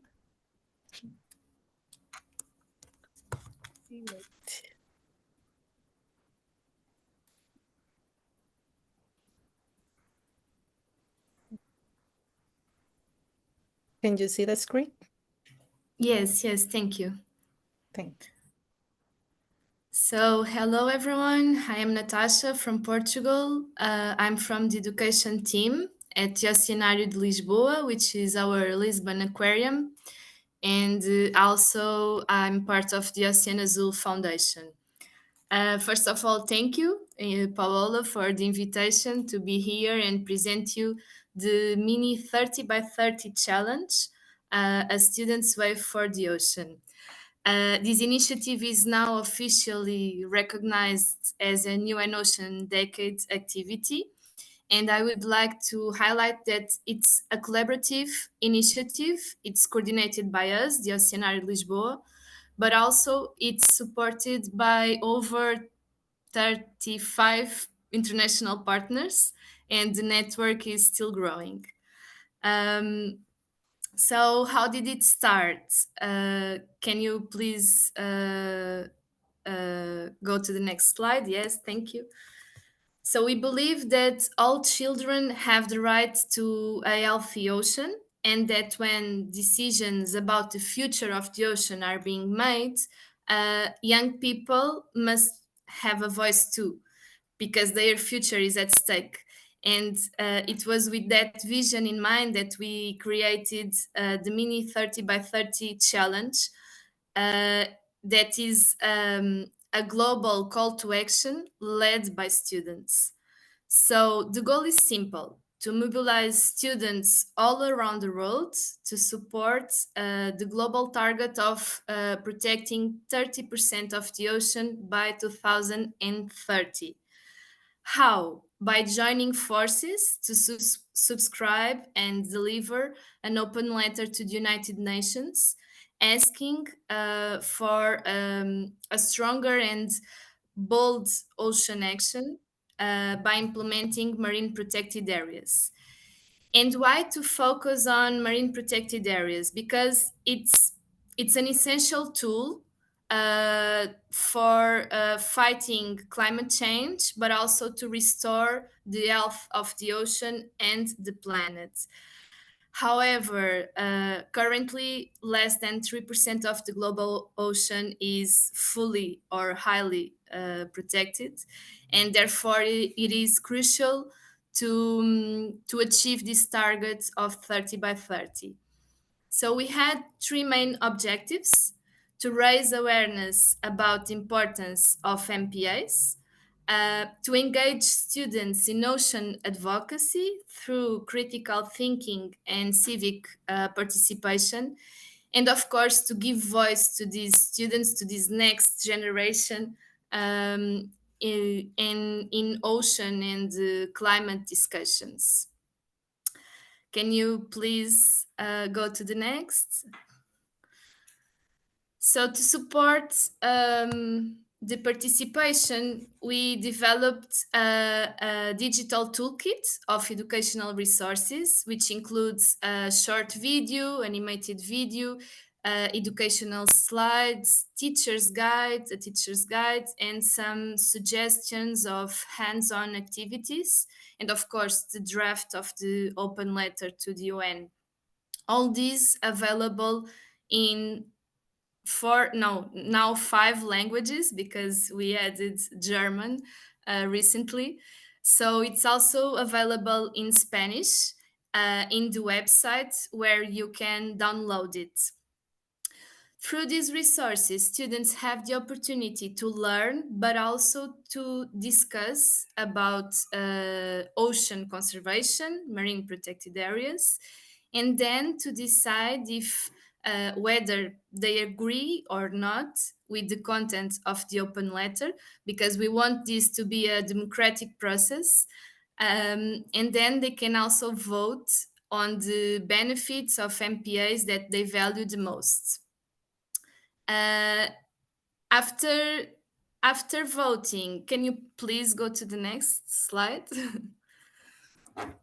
After exploring these resources within the class, the teacher can access the website where they can find an online form, Pueden encontrar also un available formato en in línea Spanish. también disponible en español. Okay. Sorry, Um, sorry, Natasha. Marco, your mic is on. Okay, I think that you can continue. Thank you. So I was saying that teachers can then access the online form and submit the votes of their students. Each class receive a digital seal or certification and then become part of this global students wave. The target group is students from all over the world, from preschool to secondary school, so students aged 4 to 18 years old. Now you can go to the next one. During the UN Ocean Conference in June, we hosted a mini 30 by 30 event in the ocean at the Ocean Literacy Pavilion, where students from different countries took the stage and to give their testimony about this initiative and also to make their voices heard about the importance of marine protected areas. So this was a major milestone of this initiative that culminated with the delivery of an open letter to the UN Ambassador Peter Thompson, the UN Special Envoy for the Ocean, representing the collective voice of more than 9,000 students from 27 countries across 4 continents. At the moment, the numbers are growing. We already count with the participation of more than 9,500 students from 29 countries. And this includes city schools, coastal communities, students from all backgrounds that came together and raised their voices for the ocean. The next slide, you can see some photos that the classes sent to us, representing a unified and a global message from youth and children all over the world. So next steps. This is not over yet. Our goal is to bring a next wave of results to COP30 in Belém with an even stronger message from children and youth about the ocean and also about the climate and our shared future, because everything is related. Until then, we are also planning some online activities to encourage participation. So we are designing a webinar for students where classes can join and learn about marine protected areas in a fun way, because it's important. We are also designing a training course for teachers on this topic. And these 2 activities, the students' webinar and the teachers' training, we are going to promote it in different languages. So if you find this interesting and if you are able to mobilize interested teachers and classes, we can organize sessions especially for the Caribe region at a time that suits you the best. In addition, we are also challenging partners to promote activities in each country. So, for example, in Portugal, we will go on an online field trip to learn about the biodiversity of tidal pools. We are also learn about Seahorse project and also online participate in a scientific work. And of course, because it's easy for us, we are also taking part on an online tour to the Lisbon Aquarium. So if there are any organizations or projects here that would like to become partners and organize a joint activity for the Caribe, we would be delighted to explore this possibility. And the last slide, last but not least, the highlights of this initiative. I think the first one is that it addresses a topic that is not yet widely discussed in schools, which is ocean governance and also ocean advocacy. And it also provides educational resources on marine protected areas. And these resources were designed to be used and adapted by teachers to address the topic within the local contexts. So they can they can explore it in a superficial way or with more depth. And then, while we talk about protecting the ocean, something that it may seem very distant for some, especially for the youngest, we can also promote active citizenship, encouraging teachers to, for example, to simulate elections or democratic process in the classrooms. So the discussion of ideas and the right to vote and to be heard are central values of this initiative. And last but not least, the Mini 30 by 30 challenge is aligned with the main requirements of a Blue School and can therefore be adopted as a project within the program. In fact, we have been working with the global network of Blue Schools to transform this initiative into a project that schools can use to become a Blue School. And that's it. The last slide, just to tell you that I'm counting on you to raise the voices of the Caribbean students. So let's keep building this wave together. And if you have any question or if you need help promoting this in your schools, please email us, and me, my team, we will be glad to help you. Thank you.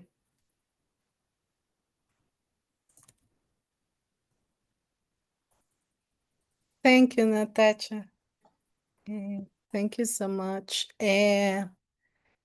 Just general information, really sorry because we are facing technical issues with the translation, so really, really sorry.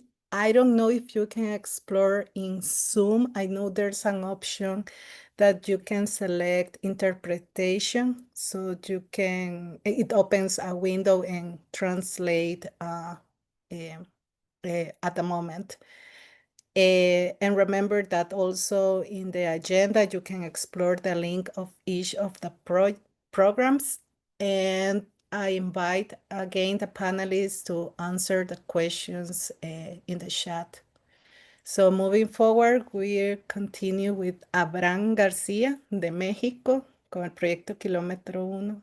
Abraham, vas a compartir pantalla, ¿verdad? Sí. Hola, hola. ¿Qué tal? Buenos días a todos o tardes, dependiendo de dónde anden. Ok, déjame compartir aquí. ¿Sí se escucha todo bien? Sí. Perfecto. Pues bueno, de nuevo buenos días a todos. Mi nombre es Abraham García, soy cofundador y director de programas de Kilómetro 1.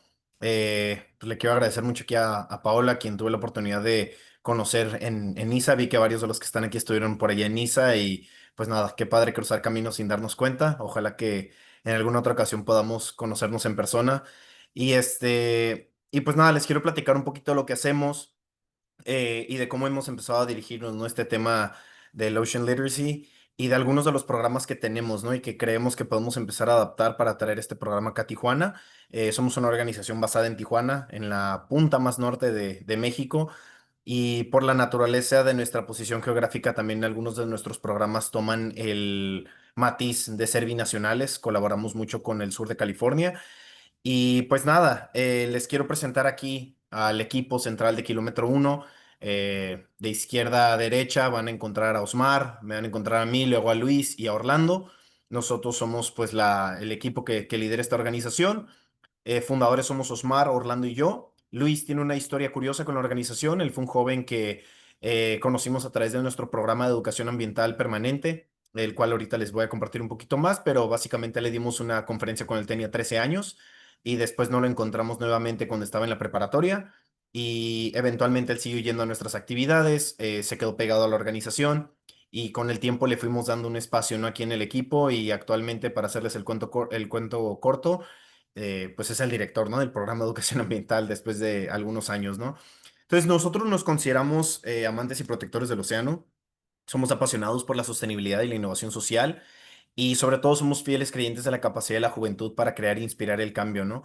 Esta organización la iniciamos cuando teníamos 18 años, en 2012, y por la naturaleza de cómo se fue dando este movimiento, pues muchos de nuestros esfuerzos están dirigidos a la juventud, ¿no? Y abrirles también las puertas a que otros jóvenes tengan un espacio donde traer sus ideas, donde expresarse y donde desenvolverse también, ¿no? Somos una organización que se centra principalmente en el tema de la contaminación plástica y el cambio climático en el océano. Y pues bueno, a través de nuestros programas estamos en la constante búsqueda, ¿no? De la siguiente generación de líderes ambientales. En estos años de trabajo hemos tenido la oportunidad de impactar a más de 150,000 jóvenes en 2 estados de la República Mexicana y el sur de California, y nuestra comunidad pues ha interceptado más de 150 toneladas de residuos marinos desde el Océano Pacífico hasta el Caribe mexicano. Y pues participamos también con los gobiernos locales, ¿no? En la formulación de políticas públicas apropiadas, empujar a las empresas a que eh, se acerquen más a prácticas de economía circular y pues bueno, eh, colaborar, ¿no? Con organismos tanto locales como internacionales. Un poquito la trayectoria que este trabajo nos ha permitido hacer es ser receptores en su momento, ¿no? De la mención especial al Premio al Mérito Ecológico de la Secretaría de la Semarnat, es la Secretaría Nacional, ¿no? Para Recursos Naturales y Medio Ambiente de aquí de México. Y tuvimos la oportunidad de ser seleccionados, ¿no? En su momento por The Economist y Sustainable Ocean Alliance como uno de los 15 líderes mundiales por el océano, y como uno de los 30 líderes menores de 30 años, ¿no? En educación ambiental por la Asociación Norteamericana de Educación Ambiental. Este trabajo nos dio la oportunidad de estar presentes en eventos como la COP13, como el World Ocean Summit, como One Young World Summit en Países Bajos y en Irlanda del Norte, y Our Ocean Conference en Indonesia y en Palau, el Taiwan International Ocean Youth Volunteer Training Camp en Taiwán, y pues recientemente, ¿no? Tuvimos la oportunidad de estar el equipo casi completo, ¿no? En la Conferencia de Océanos de la ONU en Niza, en Francia. Un poquito el enfoque que tiene esta organización son estos 6 pilares, ¿no? La educación es lo principal, es lo que respiramos todos los días aquí en la organización, empujar la ciencia ciudadana a través de proyectos ya un poquito más focalizados, seguir empujando gracias a eso, ¿no? La generación de información y de empujar la política pública aquí.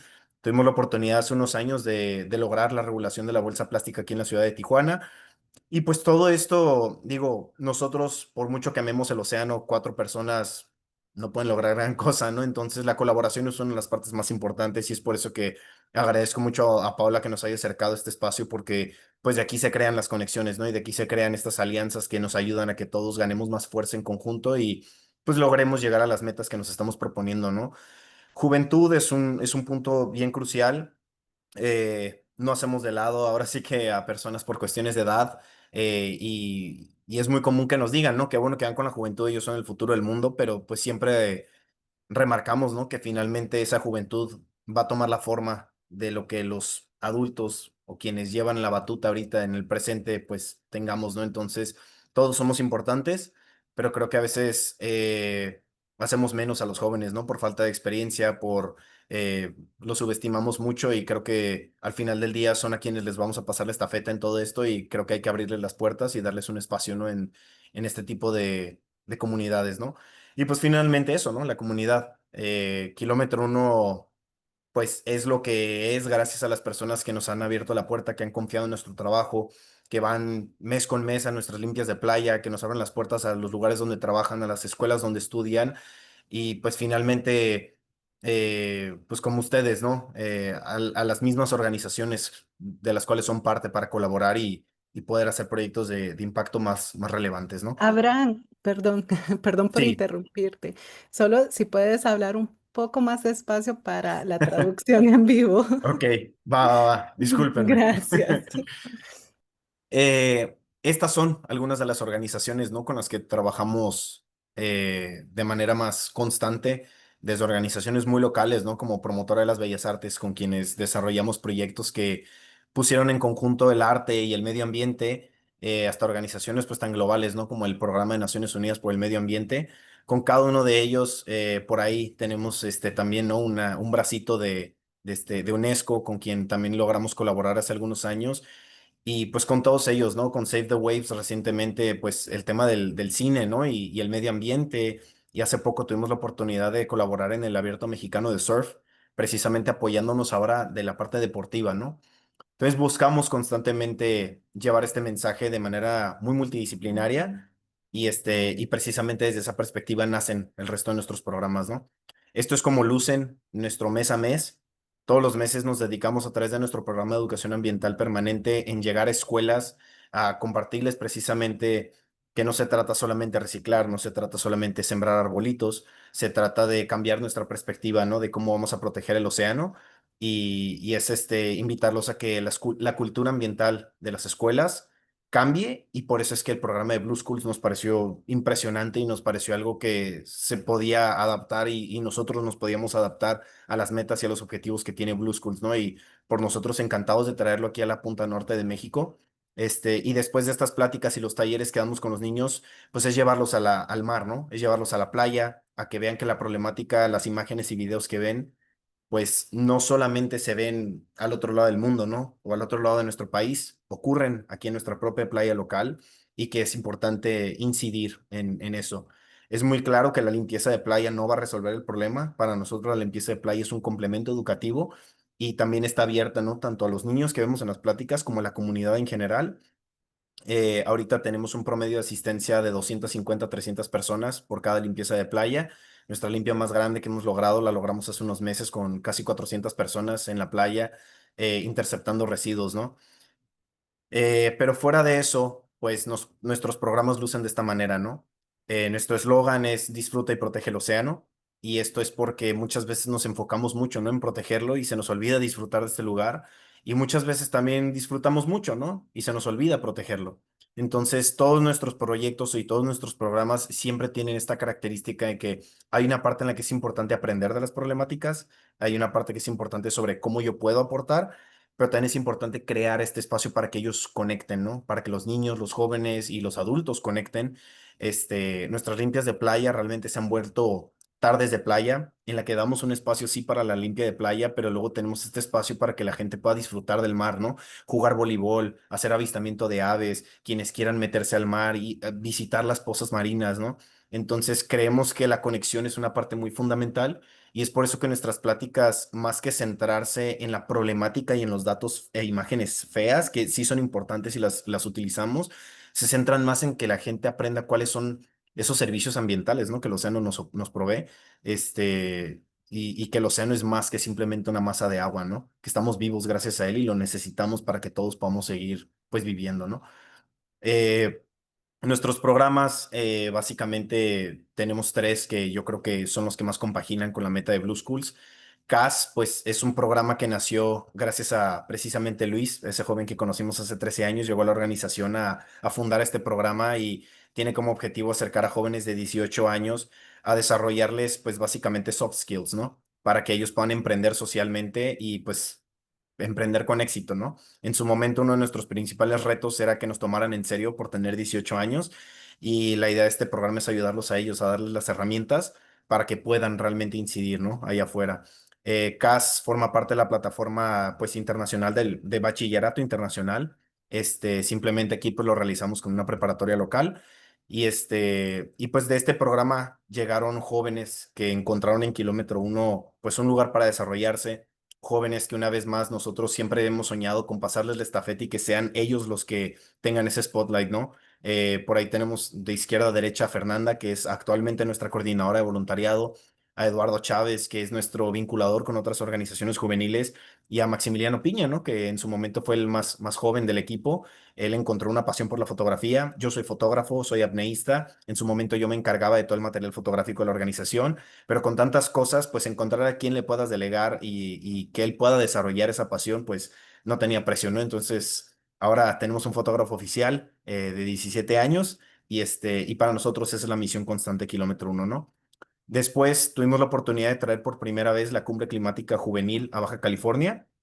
Y de este programa, pues salieron jóvenes, ¿no? Que actualmente empezaron a incidir de manera más nacional. eh, y pues el año pasado tuvimos nuestro programa más fuerte hasta la fecha, que se llama Generación Sí. Este fue un programa de resiliencia, es una academia de resiliencia climática binacional, donde juntamos a 12 jóvenes de Estados Unidos y 12 jóvenes de México a través de una convocatoria y los metimos en un programa de 10 semanas de resiliencia climática en el que ellos aprendieron que cambio climático es importante abordarlo desde la ciencia, pero también lo puedes abordar desde el arte, ¿no? Y desde carreras que típicamente no se acercan a este enfoque, ¿no? Como la arquitectura, las ingenierías. Los acercamos a las instituciones más importantes de la región, como el Instituto de Oceanografía de Scripps, el Instituto de Investigaciones Oceanográficas de Ensenada, el COLEF, el Colegio de la Frontera Norte. Entonces, estuvieron con personas, recibiendo lecciones de personas del Programa de Naciones Unidas para el Medio Ambiente, de National Geographic, y aprendieron que, pues eso, ¿no? Puedes tener una carrera desde el rubro de la política y atender el cambio climático. Puedes ser arquitecto y atender el cambio climático. Puedes ser documentarista, informal en redes sociales o muy formal como una GEO y atender el cambio climático. A lo largo de estas 10 semanas, estos chicos empezaron a desarrollar proyectos desde el perfil con el que ellos se sentían más identificados. En la semana 10 presentaron estos proyectos y pues hubo un equipo ganador, un grupo de niñas que se apasionaron por las plantas nativas y decidieron querer reforestar con planta nativa una de las áreas más vulneradas por el cambio climático aquí en Tijuana y actualmente pues lo están llevando a cabo. Otros de estos chicos se quedaron pegados aquí a la organización. Lucía, que la señalo aquí con el cursor, ella se acercó mucho y ella está desarrollando unas barreras de intercepción de residuos para cañadas, para que no lleguen al océano, ¿no? Y muchos de estos jóvenes, como Joshua, que está de este lado, recibieron becas completas para estudiar biología marina, él en su caso en la Universidad de Boston. Gabriela también recibió cartas de aceptación para universidades como la UCSD, como es DSU. Y actualmente muchos de ellos ya están emprendiendo su vida universitaria, ¿no? Ya con un enfoque más marino, con un amor al océano más cercano. Y pues entre ellos, Lucía pues formó parte de la Cumbre Climática Juvenil, ya tuvo la oportunidad de salir seleccionada para ir a la Cumbre Nacional y de la Cumbre Nacional actualmente pues acaba de ser seleccionada para ir a la COP30 en Brasil, como parte de una comitiva de juventudes, ¿no? De aquí en México. Entonces pues es un poquito los impactos que ha dejado este programa y pues muchos de estos jóvenes recientemente pues nos han seguido apoyando, ¿no? Con otros programas. Esta maqueta que ustedes están viendo aquí fue una maqueta que imprimimos en 3D sobre la cuenca del río Tijuana. Lo que ustedes están viendo en la imagen de la derecha es lo que se conoce como playas de Tijuana, es la playa de aquí de Tijuana, el bordo fronterizo y el área de Imperial Beach. Y nosotros hacemos talleres con estas maquetas para que los niños, jóvenes y realmente todos, ¿no? Adultos también entiendan que independientemente si vives cerca o lejos del mar, tu basura viaja a través de las cuencas, a través de las cañadas y termina en el océano, ¿no? Entonces nos ayuda a dar un refuerzo visual muy fuerte. Esta maqueta nosotros le ponemos diferentes elementos que emulan la basura y emulamos pues lluvia, ¿no? Con una regadera y pueden ver ellos cómo viaja toda la basura hasta finalmente llegar al mar. Entonces, hoy en día, estos jóvenes que han llegado a la organización ya no solamente son activistas, ya empiezan a ser ellos mismos educadores porque ellos también están impartiendo estos talleres, ¿no? Entonces, pues estamos muy contentos, la verdad. Gracias a Generación Sí hay 3 herramientas que creemos que pueden funcionar y pueden estar a disposición de todos los que están aquí para cuando salgan. Uno de ellos es un toolkit que está siendo creado por los mismos alumnos de Generación Sí porque ellos saben, ¿no? Cómo los jóvenes se quieren comunicar con otros jóvenes, cómo visualmente puede ser más atractivo. Entonces lo están diseñando ellos con la supervisión de nosotros, pero ellos lo están diseñando. Nos están haciendo un short film que precisamente se va a estrenar en un par de semanas y un investigador de Oxford nos está desarrollando un paper porque le resultó muy interesante, ¿no? El programa y probablemente podamos instalar una especie de metodología para que este modelo educativo pues pueda ser llevado a cualquier parte del mundo, ¿no? Entonces, una vez que estas tres herramientas estén listas, podemos ponerlas sobre la mesa y a quienes les sean útiles pues con todo gusto, ¿no? Las pueden utilizar para seguir educando a jóvenes en cualquier parte del mundo. Así que, pues nada, muchas gracias a Paola, muchas gracias a todos los que están por acá por compartir sus misiones. Ahí pues tienen a un joven Abraham con unos kilitos menos, ¿no? Pero la misma sonrisa. Entonces, cualquier cosa, ahí está mi contacto. Me pueden contactar con mucho gusto y platicamos más, ¿no? Sobre cómo podemos sumar esfuerzos y ya sea llevar lo nuestro a su país o a su ciudad o lo que ustedes están haciendo, cómo puede complementar nuestro trabajo por acá, ¿no? Así que, pues, muchas gracias y bonito día a todos. Muchas Y disculpen gracias. al traductor por hablar tan rápido. Sí. Sí, creo que no le costó un poco, pero bueno, people have your contact in case that they want to know more about your work. And also I invite you to answer questions that you have in the chat. Quieren saber sobre cuándo se va a hacer otra reunión binacional. Entonces, tal vez nos puedas ayudar contestando ahí.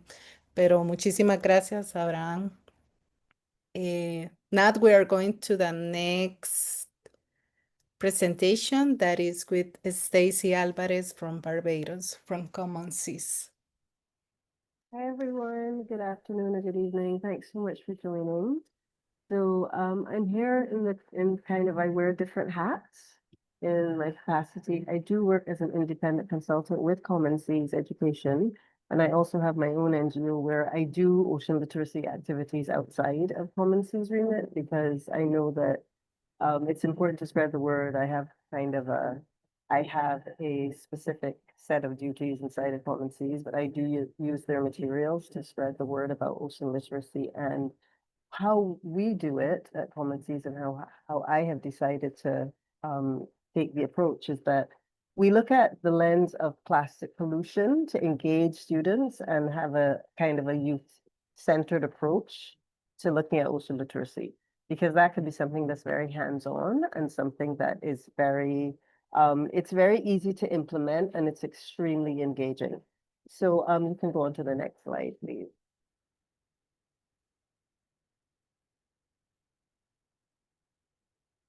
Okay, so just to give a little bit of background with Common Seas does a lot of global work. So while there is a Caribbean focus, there is a lot of global work to stop plastic pollution and protect the ocean, the health in the future, because we're aware that, increasingly science is finding evidence of microplastics within the human body. So it's very important for not just there to be cleanups and an awareness of plastic pollution, but to see how can we invest in alternatives to plastic and even go back to indigenous technologies that use alternatives to plastic as a way of life many years ago. Plastic and the production of plastic is a key driver of climate change because of the fact that fossil fuels are used to produce plastic. And lots of public health issues, also biodiversity loss. So we're looking for there to be systemic change. So we do research. There's a lot of stakeholder collaboration to deliver scalable solutions, specifically for island communities like that present in the Caribbean and coastal communities as well.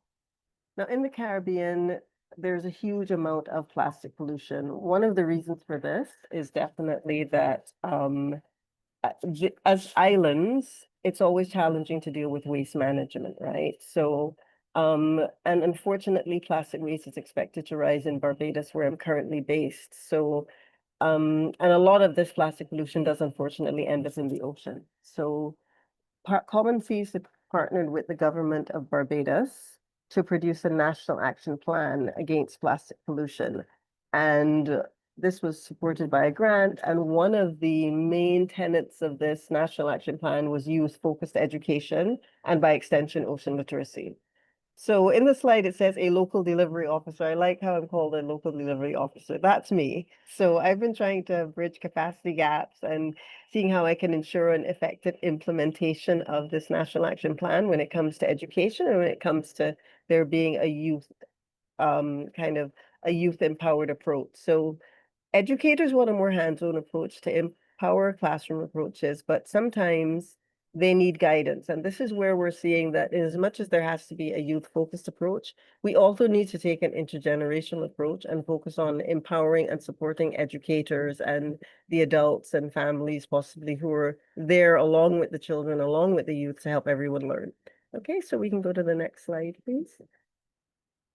Okay, so we see education as a tool for lasting change and ocean literacy by extension is a tool for lasting change because plastic pollution is multi-generational. And what's happening now, the plastics being disposed of now will still be dealt with long after my time on this earth has passed. My son and his children will be dealing with the effects of plastic pollution.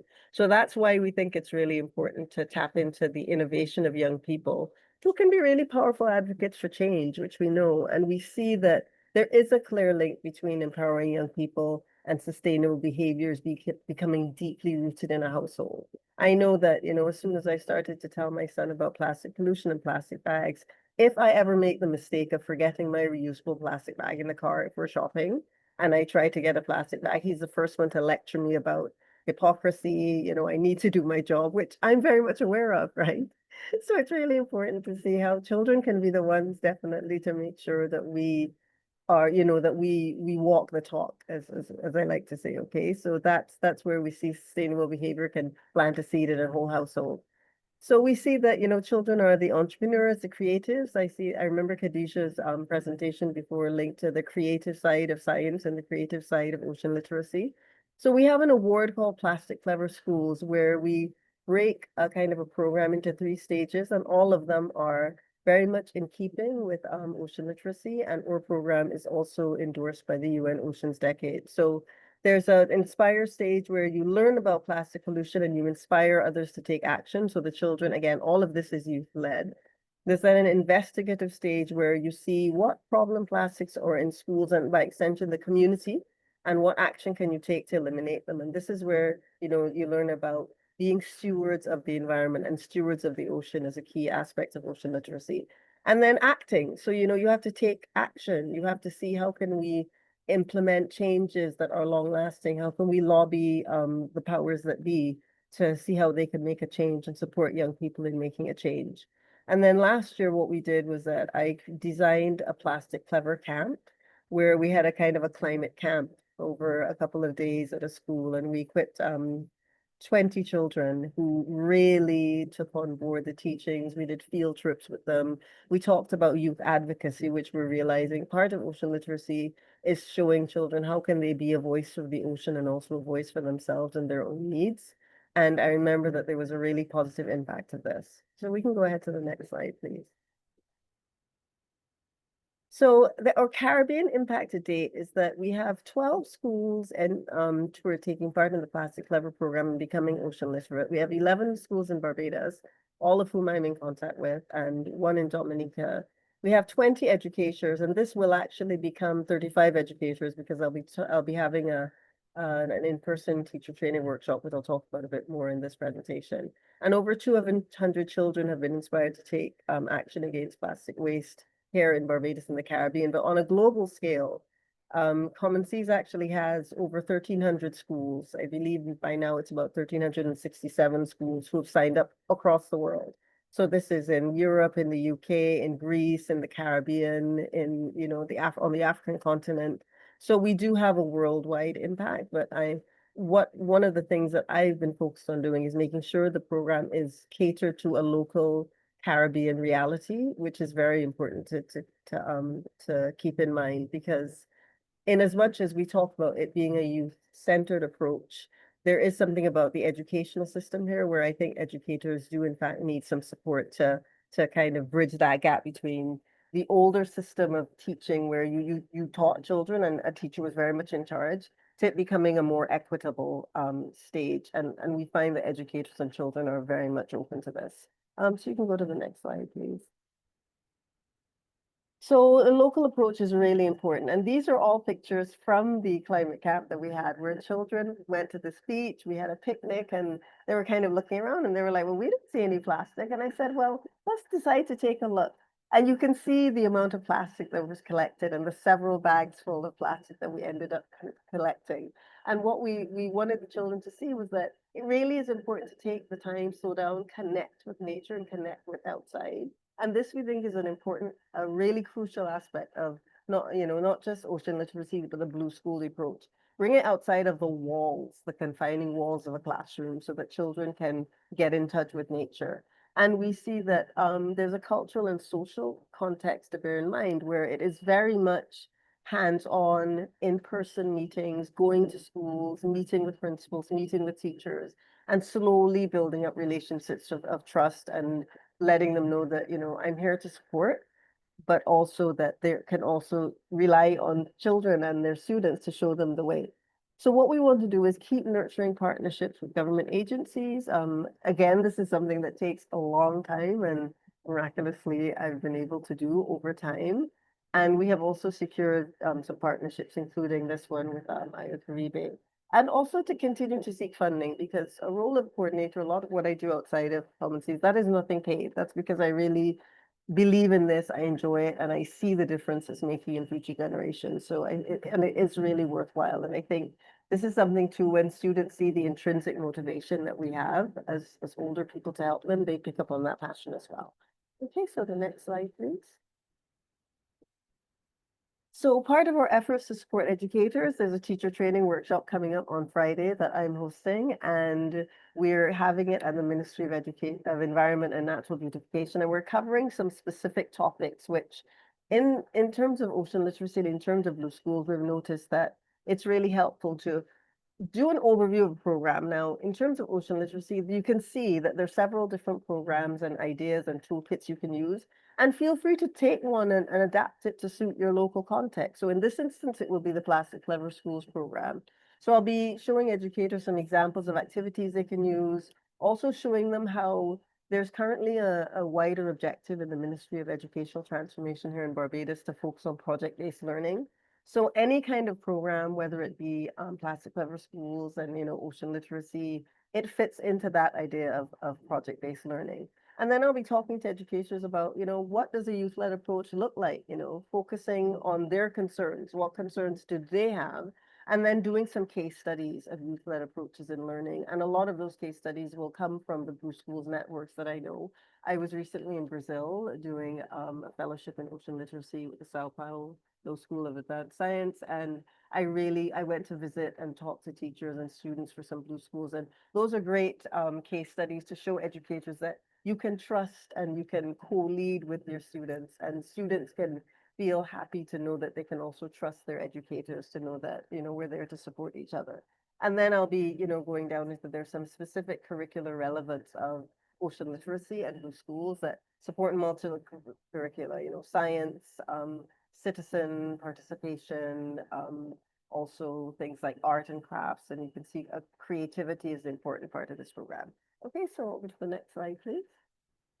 So I just want to say thank you so much for listening. I know it's a lot of information. I'll be putting my other email address for a lot of the work I do as a local coordinator is kind of on my own, and I'll put that in the chat. But Common Seas, if you check the website, you'll see lots of materials and resources that you can use, which are currently available in multiple languages. So thanks so much for your attention today, and it was great to be here as part of such, so many amazing presentations. Thanks so much. Thank you, Stacy. Thank you for this presentation. And now we continue with Metabolic Foundation with Jean-Paul Monek. Are you going to share your screen, right? Yes, correct. Perfect.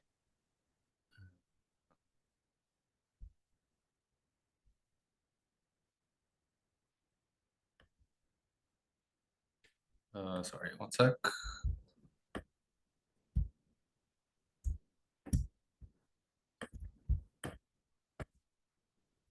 Yes, can you guys see? Yes. Yes, all right, cool. So good morning, good afternoon, everyone. I'm very excited to be here. My name is Jean-Paul Moquet, and I would like to tell you guys a little bit about a project that we've been working on for almost a year now, called Aula de la Mar, which is an educational program for the community, built with ocean literacy in mind. So just a short introduction. As I said, my name is Jean-Paul Moquet. I am a recent graduate of the Bachelor's Coastal and Marine Management, and I'm currently working on Aruba with the Metabolic Foundation.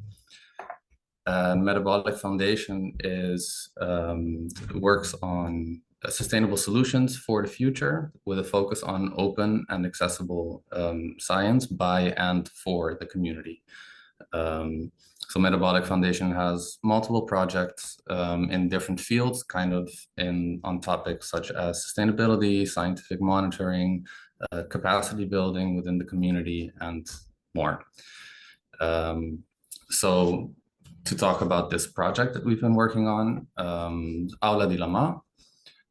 This was a project commissioned by the Iberostar Foundation of the Iberostar Group, Iberostar Hotels, because they are building some hotels on the island here. And in their first hotel, they had a space that they wanted to designate as an educational center for the community specifically, and with a focus on the coastal and marine environment. But of course, we needed to figure out what this project would look like. So yeah, they commissioned us, and we started working. So we had a goal in mind, create some kind of educational program. And yeah, we started working towards that. And obviously it was a whole process, but eventually we did get there, and we got there through doing desk research, of course, but also very importantly, engaging with stakeholders. So first we organized teacher sessions, so educators, people that are experts in teaching the younger generations, and also NGOs and other nature organizations, which were that have the knowledge on where there are gaps in on the island, what can be done more, what can be done less. So we took the information that we got from those two sessions and kind of condensed it and used it to inform a third larger session, which involved these two groups again, and other ones as well. And the third design session was a whole weekend long. It was very intensive, but very good as well. So for the design session, we had a primary core design principle that we tried to follow with everything that we came up with, which was, how do we create an understanding of marine ecosystems that bridges the gap between knowledge and action? And that last part specifically is also very important, the action part, because we believed, and we also got the feedback from especially the teachers, that learning through doing is very effective. And I mean, it kind of also helps you kill two birds with one stone, where you create more knowledge, but you're also doing something immediately that has an effect, hopefully. So some key insights that we got from these sessions is, as I just mentioned, it needed to be, whatever it was going to be, it needed to be hands-on and working through experiential learning. However, there are significant systemic barriers in place on the island, especially lack of funding, but also a very rigid curriculum on the island, which means that there's not a lot of room for teachers to kind of do their own thing. So yeah, which is just a problem. And then another big problem on the island here is the local context in educational materials. So a lot of our books in school are from the Netherlands, and they're even maybe last generation books, which is fine in general, but you know, if the whole book is written from a perspective of, let's say, the Netherlands or Europe or somewhere that is not here on such a small island, there are going to be things that kids here just do not connect with, and so the education would also be less effective in that way. So this is also something that we wanted to cover, basically. So what we eventually came up with are two things. We have the educational booklets that we made, which you can see here in the picture. And also from the aula itself, we have an educational, we wanted to do educational and science programs. So first I'll tell you a little bit about the booklets. These booklets are based on the ocean literacy principles. So each booklet covers one principle, and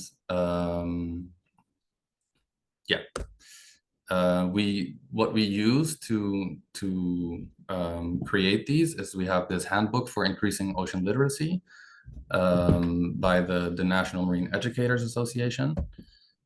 And in this book, in this handbook, they take the ocean literacy principles and then kind of separate them into smaller bite-sized learning outcomes.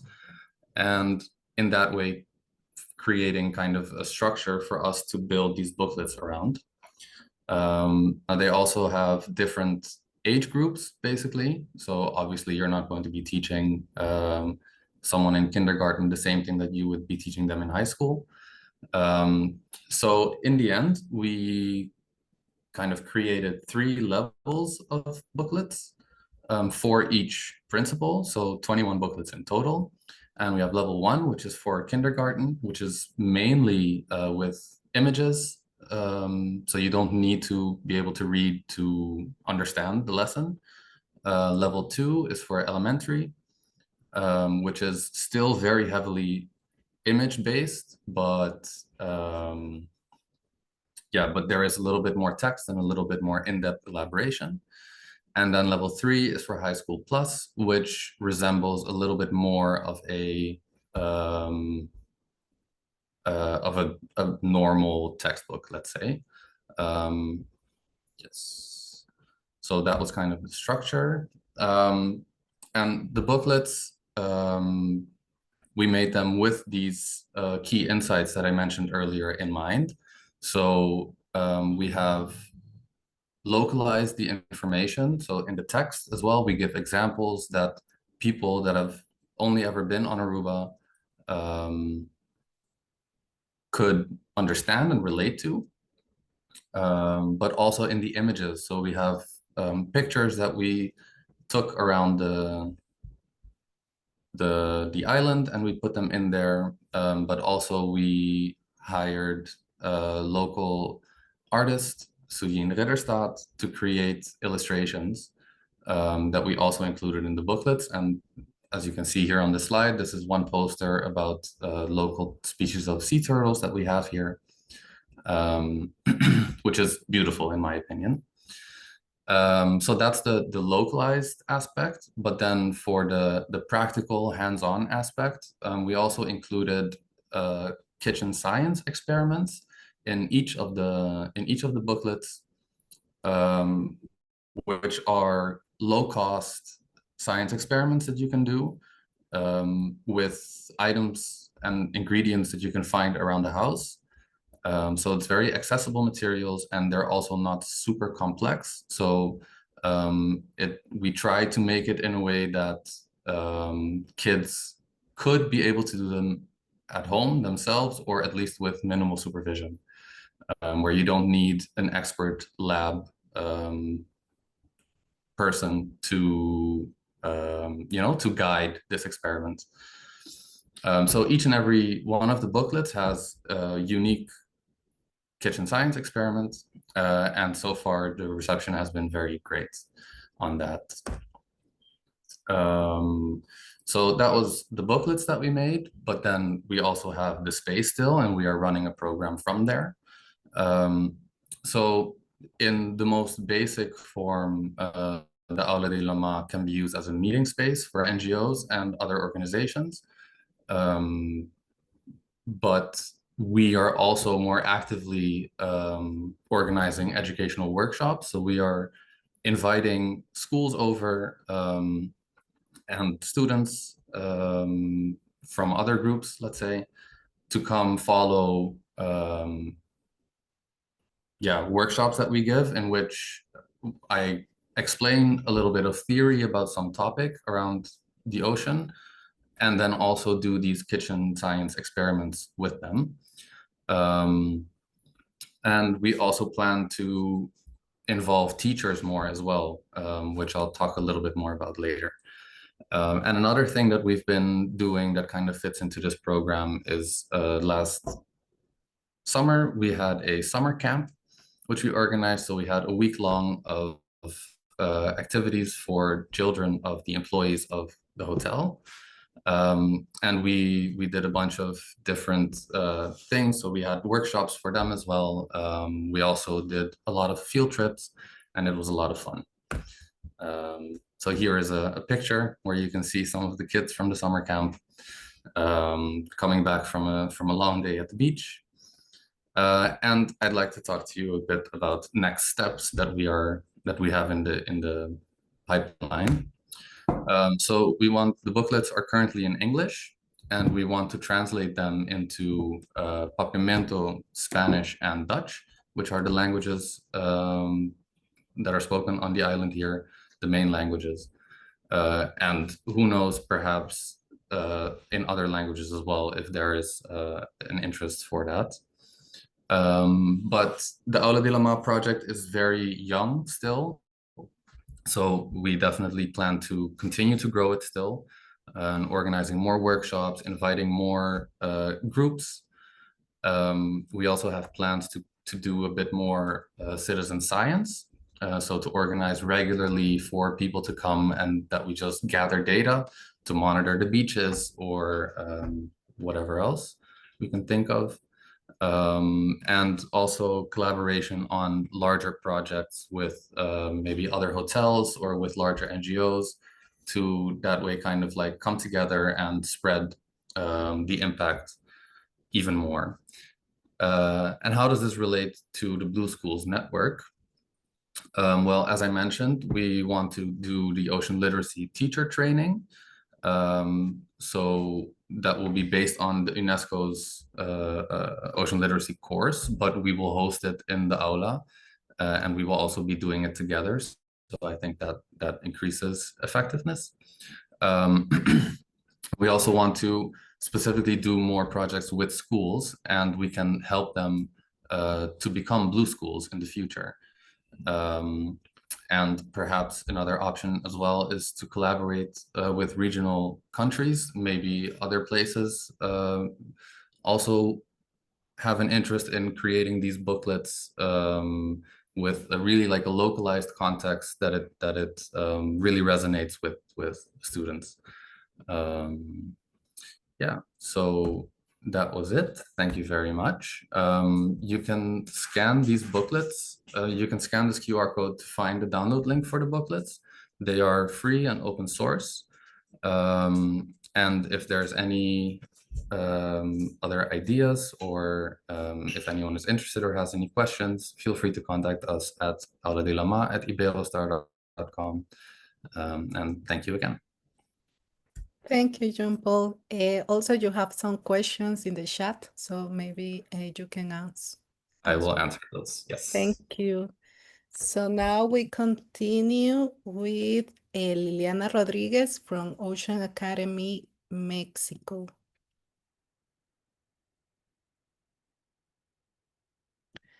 Thank you, Paola. Gracias, Paola. Déjame compartir mi pantalla. Ok. Me parece que ya se está compartiendo. Yo la estaba compartiendo, pero si quieres compartirla, puedes Sí, compartir. sí, gracias. Ok. Déjame ver si se... Bueno.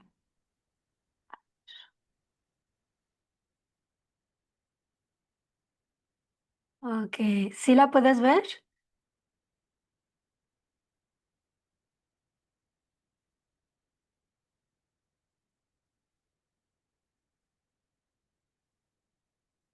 Bien, ¿sí la puedes ver? Sí, sí se ve. Listo, puedes Ok, comenzar. perfecto. Gracias. Bueno, antes que nada, muchísimas gracias a Paola Díaz, a IOCARIBE, a la Comisión Interoceanográfica de la UNESCO por crear estos espacios y bueno, gracias por hacernos parte de este webinar. Es un gran honor para mí compartir el trabajo que realizamos desde IOI Ocean Academy México para fortalecer la cultura oceánica y la educación marina en nuestra región. Y bueno, pues es muy interesante descubrir que nuestras organizaciones tienen una visión muy similar y bueno, también es interesante encontrar colegas del mismo país en estos encuentros y bueno, con eso me permitiré y me permito también compartir algunas ideas con ustedes de nuestra organización y cómo podemos aprovechar nuestras redes y nuestros programas. Bien, para comenzar, hablando de la IOI Ocean Academy México, me permito introducir primero el International Ocean Institute o IOI. ¿De dónde vienen estos programas de IOI Ocean Academy? Bueno, esta IOI es una organización no gubernamental de más de 50 años de experiencia que ha sido fundada en el 72 por la doctora Elizabeth Mamborghese, conocida mundialmente como la madre de los océanos, y ella fue una clave bien importante en las negociaciones de la CONVEMAR, de esta Conferencia de las Naciones Unidas del Derecho del Mar, apoyando mucho el interés de los países en vías de desarrollo en esta toma de decisiones, con la visión se crea esta ONG con la visión de apoyar el desarrollo de capacidades para mejorar la gobernanza oceánica. Y bueno, con todo esto tiene ya un estatus consultivo desde hace mucho tiempo en la ONU. Y bueno, se han creado un network bastante amplio. La organización está como base en Malta, pero tiene centros en diferentes países. Tiene más de 31 centros de capacitación donde dan entrenamiento, talleres regionales y más de 30 puntos focales.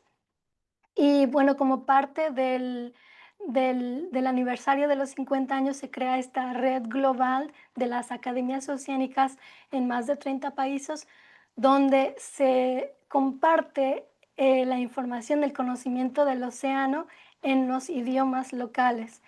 Y bueno, sabemos nosotros que cuando tenemos la información en nuestro idioma natal, como lo comentaba nuestro compañero de Metabolic Foundation, que está apoyando a la traducción de estos materiales, es bien importante, lo sentimos más, lo apropiamos, ¿verdad? Lo sentimos más nuestro.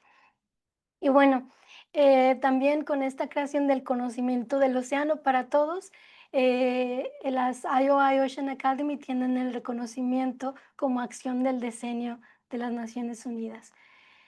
Y bueno, IOI Ocean Academy México se crea en el 2024. Yo estoy dirigiéndola y me presento, Liliana Rodríguez, delegada del Instituto Internacional del Océano ante las Naciones Unidas, ahorita como base en Nueva York, pero también como directora de IOI Ocean Academy México, y desde aquí pues tenemos este contacto, esta colaboración con diferentes instituciones, ONGs, academias, consultorías, porque el enfoque es el distribuir estos cursos con los expertos locales, y nuestro enfoque pues es la educación oceánica, Ocean Literacy, la sostenibilidad costera y comunitaria.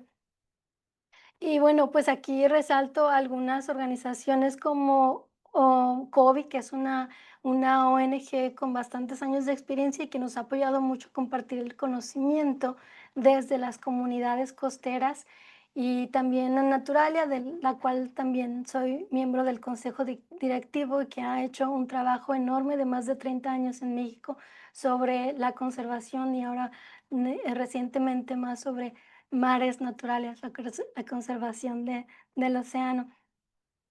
y bueno, varias instituciones muy renombradas en México, educativas. Y bueno, no voy a hablarles en específico de todos nuestros objetivos. Y nuestros objetivos principales, voy a recalcar más el que es fortalecer la cultura oceánica en México y el Caribe, compartir este conocimiento y también conectar nuestros esfuerzos con las redes internacionales, como en este caso el Caribbean Blue Schools. Em, y bueno, hacer estos cursos accesibles para los jóvenes, para las comunidades, para los tomadores de decisiones, para los profesores, empaparlos de ese conocimiento que puedan distribuir esa comunicación, esa información con sus estudiantes, promover la acción pues, comunitaria y las soluciones locales que son parte de los grandes retos oceánicos que tenemos ahora. Bueno, nuestros programas, nuestros cursos son gratuitos, son cursos 100% en línea de 20 horas. Como les comentaba anteriormente, son organizados por el IOI, pero son impartidos por expertos locales y son basados en las necesidades regionales. Todos los participantes que cumplen con los requisitos obtienen un certificado internacional digital de participación. Y bueno, es bien interesante porque tenemos estudiantes de diferentes partes del mundo, de diferentes backgrounds, y todos se compaginan en un trabajo en equipo bien interesante y al final ellos crean sus propios materiales como parte de este curso. Hemos tenido bastante participación de mujeres, bastante participación de estudiantes en su mayoría y en segundo de profesores de diferentes niveles. Y es bien interesante también compartirles que a pesar de que llevamos bien poquito tiempo trabajando en esta área de la Academia Oceánica, hemos tenido un alcance bastante amplio hasta Sudamérica. Tenemos estudiantes de varias partes del Caribe, de Cuba, de República Dominicana, de Puerto Rico, de Guatemala, Honduras, El Salvador, Nicaragua, Costa Rica y Colombia, bastantes participantes colombianos y de otros países que son de habla hispana, hasta Marruecos y Holanda, con estos cursos que hemos dado de diferentes, en diferentes temáticas, todos en base a la cultura oceánica, pero desde diferentes backgrounds. Y bueno, ¿cómo IOI puede colaborar en este apoyo mutuo con Caribbean Blue Schools? Bueno, como les comentaba, podemos desarrollar estos materiales en conjunto. Sabemos que hay un gran gap de materiales sobre el océano en español. Cuando nosotros hacemos estos cursos en línea, eh, en conjunto hacemos los materiales, ya sean infografías o planes de acción, dependiendo de los temas que estemos tomando. Y algo bien interesante es que bueno, los cursos se hacen dependiendo de las necesidades locales. Entonces, cuando creamos este currículum, eh, dependiendo de lo que le interese a los profesores de los diferentes niveles, tratamos de incluimos a profesionales de este tema, al sector privado y también a las comunidades costeras que han recibido capacitaciones en diferentes temas, tanto de pesca sostenible como de mitigación del cambio climático, como ciencia ciudadana.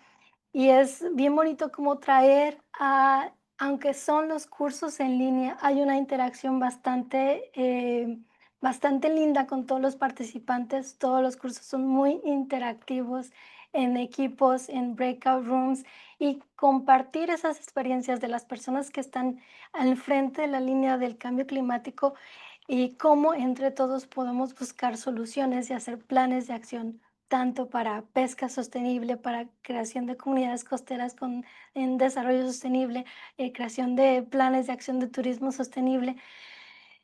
Bueno, se crea una infinidad de conexiones muy interesantes en estos cursos y todos con un enfoque de las soluciones y de lo que está pasando realmente en nuestro planeta, ¿no?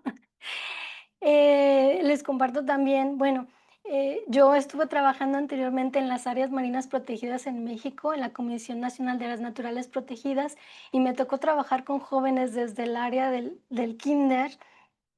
Y este desarrollo tan importante que hay en la educación ambiental se ve con el tiempo y muchos de estos jóvenes a los que les dimos capacitaciones ahora son los que están capacitando las escuelas de sus comunidades y hay muchos ejemplos como ellos, el grupo de jóvenes por Xcalac, que son ahora los monitores de las tortugas marinas, de los arrecifes y a quienes he tenido la oportunidad de traerlos en línea, tener esa visibilidad en el World Oceans Day, en el Día Mundial de los Océanos en las Naciones Unidas, los he traído físicamente a las Naciones Unidas a mostrar su trabajo y algunos de ellos están incluso en un documental que ahora se está transmitiendo en Apple TV y Prime Video, que se llama Earth Protectors. Entonces, es bien importante la educación temprana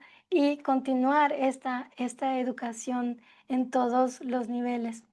Me llama mucho la atención lo que mencionaba nuestra primera ponente de Proyecto Acuática, Gabriela Casuso, muy interesante su participación y es verdad que tenemos que combatir esta crisis de conocimiento que tenemos, que ya mencionaba que es el desinterés, la desinformación, la ignorancia, junto con la crisis planetaria y quisiera terminar esto mencionando que para nosotros, bueno, nosotros pensamos que el cambio positivo solamente puede llegar con el conocimiento y para IOI Ocean Academy México, el conocimiento del océano es poder para transformar nuestras comunidades.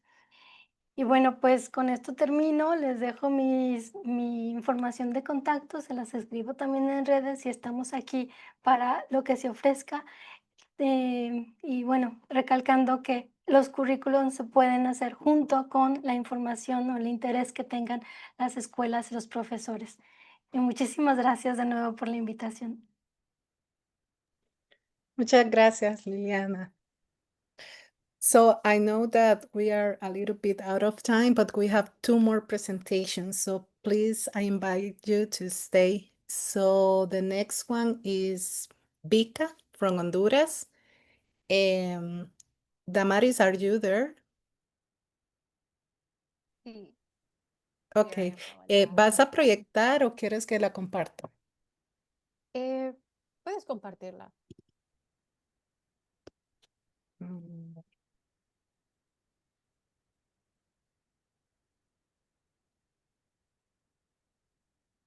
Si la tienes, porque no sé si la compartieron. Sí, sí la compartimos, pero la puedo presentar también. Ok. Gracias. Listo.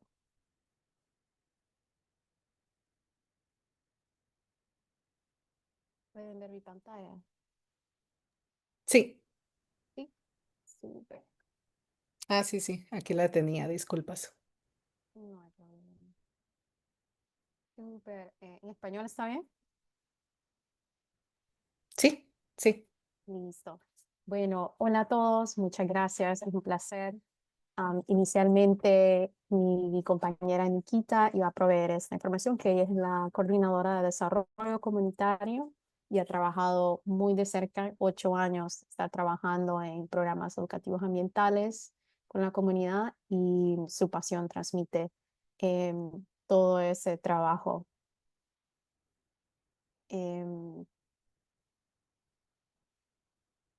Que se ha desarrollado. Así mi cámara, listo. Y bueno, mi nombre es Damaris Dueñas, actualmente soy parte de BICA, que es Bay Island Conservation Association, en el capítulo de Roatán. Estamos en el área marina protegida llamada Islas de la Bahía.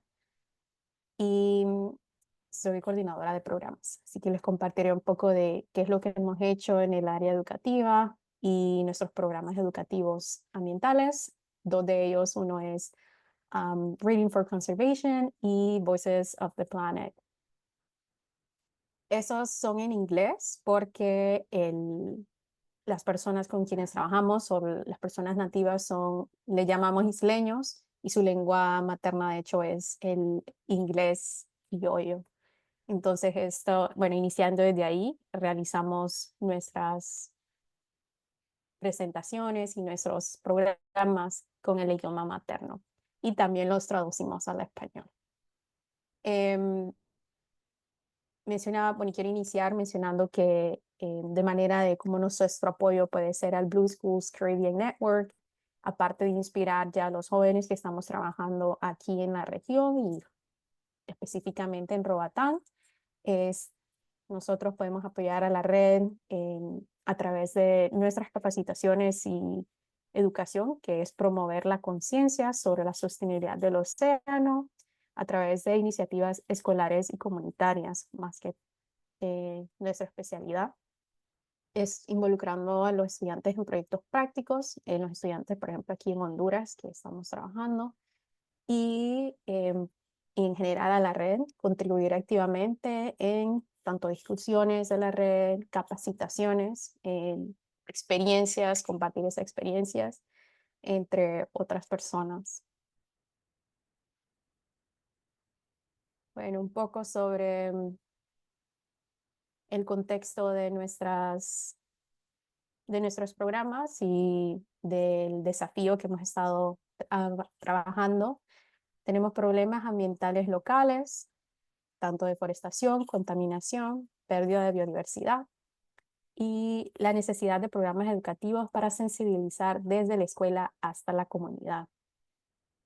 Eso es lo que hemos visto altamente como necesidad en Roatán. Este programa, Reading for Conservation, combina la lectura con el aprendizaje ambiental. Esto nace y como objetivo tiene mejorar el inglés, porque así como mencioné, las culturas nativas tienen el inglés como lengua materna, pero en la escuela es en español. Entonces muchos tienen que adaptarse al español y pierden esa continuidad de aprender la gramática en el inglés. Entonces, este programa lo que hace es abarcar esa mejora del inglés y la fluidez a través de clases de lectura y escritura, utilizando temas relacionados con la naturaleza. Entonces, están aprendiendo a hacer deletreo de palabras y ese vocabulario se expande a conocer o a tener sus experiencias cercanas con la naturaleza. Y el público meta son niños, jóvenes en centros educativos y bibliotecas comunitarias. Entre esas actividades, lo que hemos realizado son lectura de cuentos y libros ambientales, clases de escritura y dibujos sobre la naturaleza, juegos y dinámicas para reforzar esos mensajes de conservación. Y en resultados hemos tenido una mejora en su inglés y fluidez de estos estudiantes, tanto en la lectura y escritura. Y desarrollan paralelamente conciencia sobre su papel en la conservación de la naturaleza. Entonces, creemos o consideramos que es un ganar-ganar.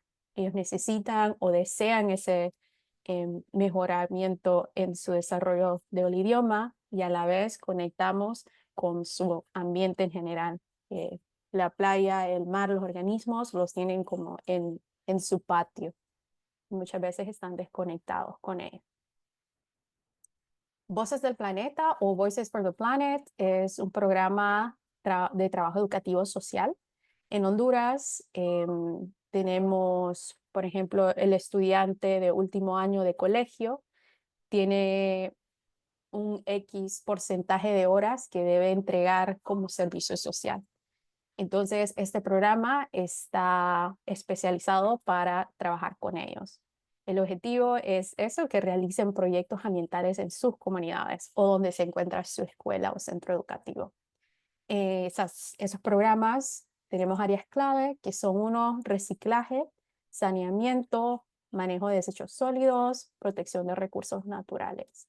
Como observan en las fotografías, nosotros tenemos un vivero de manglar rojo y con ellos lo que hacemos es colecta de semillas, preparamos la tierra, los ponemos en estos contenedores y 3 meses después comienzan las hojitas a nacer y hacemos reforestación en sitios degradados o en sitios en donde se necesita protección contra, bueno, mareas y oleaje.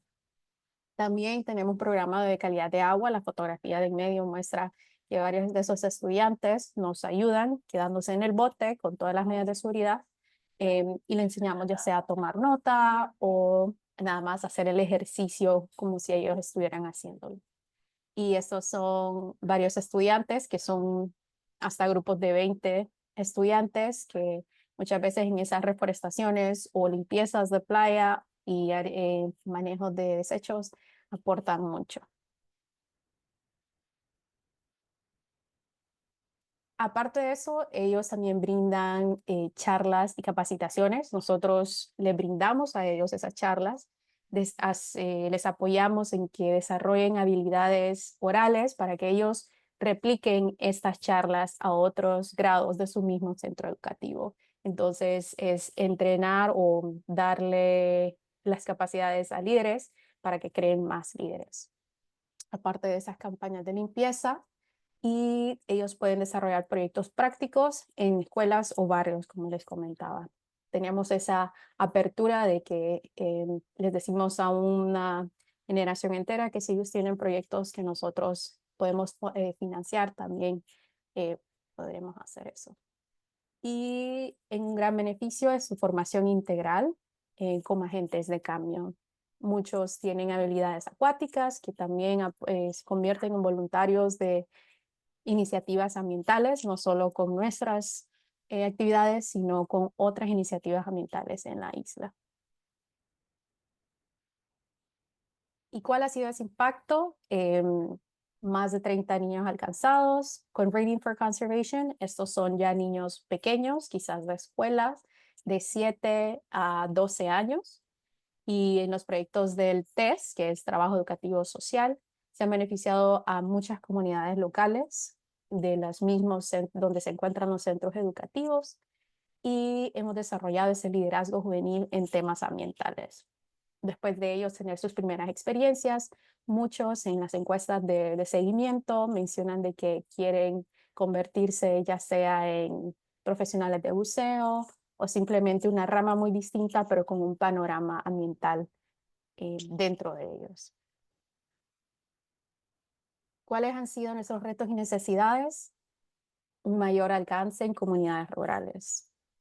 Esto ya que en la mayoría, bueno, Roatán es una isla muy pequeña, le llamamos que es una ciudad, pero en realidad es como múltiples comunidades y muchas de ellas son remotas. Entonces, el alcance es un poco difícil, más que nada también el acceder a diversas comunidades que han sido marginadas históricamente. Entonces, allí un poco de trabajo más a profundidad antes de poder iniciar con programas de conservación, etc. Y la necesidad de alianzas con instituciones educativas y gobiernos locales. Los gobiernos locales apoyan mucho estas iniciativas, pero muchas veces la alianza es nula o muy baja. ¿Qué significa esto? En nuestro país, cada 4 años se cambia de gobierno y muchas de las personas que cubren estos puestos de autoridad o de vinculación cambian y si no tenemos una alianza escrita en papel, la persona que conocíamos antes ya deja de ser y hay que volver a iniciar con un nuevo personal. Entonces, son necesidades en las que estamos trabajando para que podamos tener alianzas más duraderas. Y bueno, en conclusión, así como he escuchado en todas las presentaciones, cuando apostamos a educación, significa que estamos invirtiendo en futuro. Y nuestros programas, Reading for Conservation y el del TES, son ejemplos de cómo formamos jóvenes conscientes y responsables. por lo que necesitamos seguir sumando apoyo para multiplicar ese impacto. Y bueno, eso es brevemente nuestro aporte. Así que gracias por su atención y si tienen consultas. Muchas gracias, Damaris, por tu presentación. Entonces, now we continue with our last but not least presentation, that is with Waldo. Waldo, ¿estás ahí? Sí. Aquí estamos. Ok, muchísimas gracias. Sí, me imagino que varias personas ya se han salido. Bueno, feliz de estar acá. Prometo ser muy breve porque está un poquito pasado el tiempo. Nada, muchas gracias Paola, muchas gracias obviamente a UNESCO también por la invitación. Les voy a contar muy en general lo que hacemos de 2811 con varias de las personas que hoy día compartieron, ya nos hemos reunido. 2811 es una plataforma global de cambio social y ecológico. Y lo que hacemos es acelerar capacidades en sistema educativo, en organizaciones, en empresas también, en fundaciones, para la regeneración, ya sea de mares, océanos, también de regeneración eh, de sistema agroalimentario, junto con la escuela, junto con universidades e instituciones de educación. Nuestra aproximación es desde la innovación o de las capacidades de innovación, pensando que todas las personas pueden innovar, pueden crear soluciones, pero hay que incidir en sus capacidades para hacerlo, y eso parte desde la escuela, desde la universidad, desde etapa temprana en la educación. Lo que hacemos de 2811, muy breve, son hackatones climáticas o hackatones oceánicas, y aquí lo que estamos trabajando, aquí les voy a mostrar una, por ejemplo, mientras les cuento un poquito de lo que hacemos. Trabajamos con docentes, primero hacemos una escuela docente, donde a los docentes los capacitamos en estos temas, y después trabajamos también con estudiantes directamente, implementando con los docentes o las docentes, y después la escuela implementa estos programas por ellos mismos. Nuestra misión, nosotros no somos una organización con vocación quizás territorial, entonces, aún más importante, trabajar con escuelas, trabajar con docentes para que ellos sean las personas que sostengan esto en el futuro. Bien, entonces instalamos, por ejemplo, academias de innovación oceánica o innovación verde, en habilidades verdes con docentes, y después implementamos estos programas con ellos. Y este otro programa que estuvimos ahí, sí. Este es un programa que hicimos en Bogotá, donde estuvimos instalando proyectos de agricultura urbana en distintos colegios, tanto de Bogotá y de Manizales también, en Colombia. 2811, en el apoyo que hacemos a las escuelas azules, uno de esos apoyos es esto: implementar programas en conjunto, es certificar docentes, son las hackatones, y también con educación técnico-profesional, pero esta vez de nivel superior. Quizás no aplica mucho acá, pero para instituciones que dan certificado de educación técnica, ya para personas mayores de edad, desde 18 años en adelante. Lo que hacemos son programas de trabajo con emprendimiento, y los estudiantes y estas instituciones participan apoyando estos emprendimientos.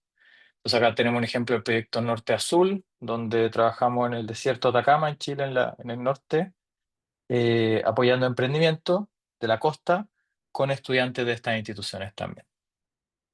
Y por último, este es un nuevo programa. Vamos a sacar esta semana una academia de economía azul para certificar docentes.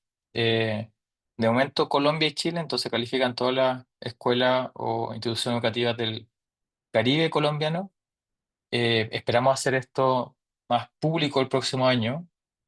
Pasa que de momento nuestra metodología es muy basada en cohort, en comunidades, y hay un arte en hacer todas estas cosas más asincrónicas y que sean igual valiosas. Pero esto es algo que estamos trabajando entre Colombia, Chile, España y Alemania. Y nada, a muchos de ustedes ya le hemos comentado, pero tenemos también una conferencia en Santa Marta el 28 y 29 de octubre, Hoy día estuvimos ya revisando la agenda final. Está muy, muy entretenida. Ahí no sé, Paola, si al final nos va a acompañar o no, espero que sí. Y ahí también para que las personas que quieran involucrarse desde el Caribe colombiano, esta conferencia ya cuenta con la confirmación de personas de Brasil, las personas que estuvieron trabajando en el currículum azul, también desde Baja California, en México, Costa Rica, hay 2 casos, Perú, Ecuador, Chile y obviamente Colombia, tanto el Pacífico y el Caribe. Así que nada, va a estar muy, muy interesante. Todas las personas que se quieran informar pueden ir a... eh, creo que no puedo... Ah, sí, les voy a dejar el link mejor acá. Creo que puedo igual enviar cosas en el chat. Everyone, sí. Ahí sí. Ahí está el link. Pueden ir a la página 2811, Blue Skills Conference, y ahí pueden revisar el programa. Bien, eso. Muchas, muchas gracias. Gracias, Paula, por la invitación también. Muchísimas gracias, Waldo. Y bueno, mientras tienes preguntas en el chat, por si quieres contestar.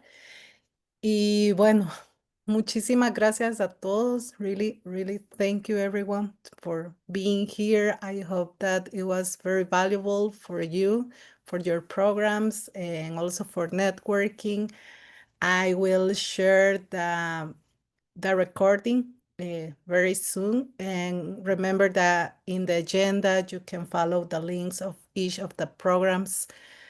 And yeah, I just want to say thank you, everyone, and you have my contact in case you have more questions. And also, even if we didn't have a space for questions, I noticed that most of the questions were answered by the panelists, but also I'm going to review again the chat, and if there are questions, open questions, I'm going to send it back to you with the answers. So thank you, everyone, and nice to meet you. No, gracias a ustedes por la organización. Me imagino que todos estamos muy agradecidos acá. Así que muchas gracias a ustedes. Muchas gracias, Gracias. Paula. Thanks for a good session, Gracias. Paula. Thanks for your work. Bye. Bye. Mhm.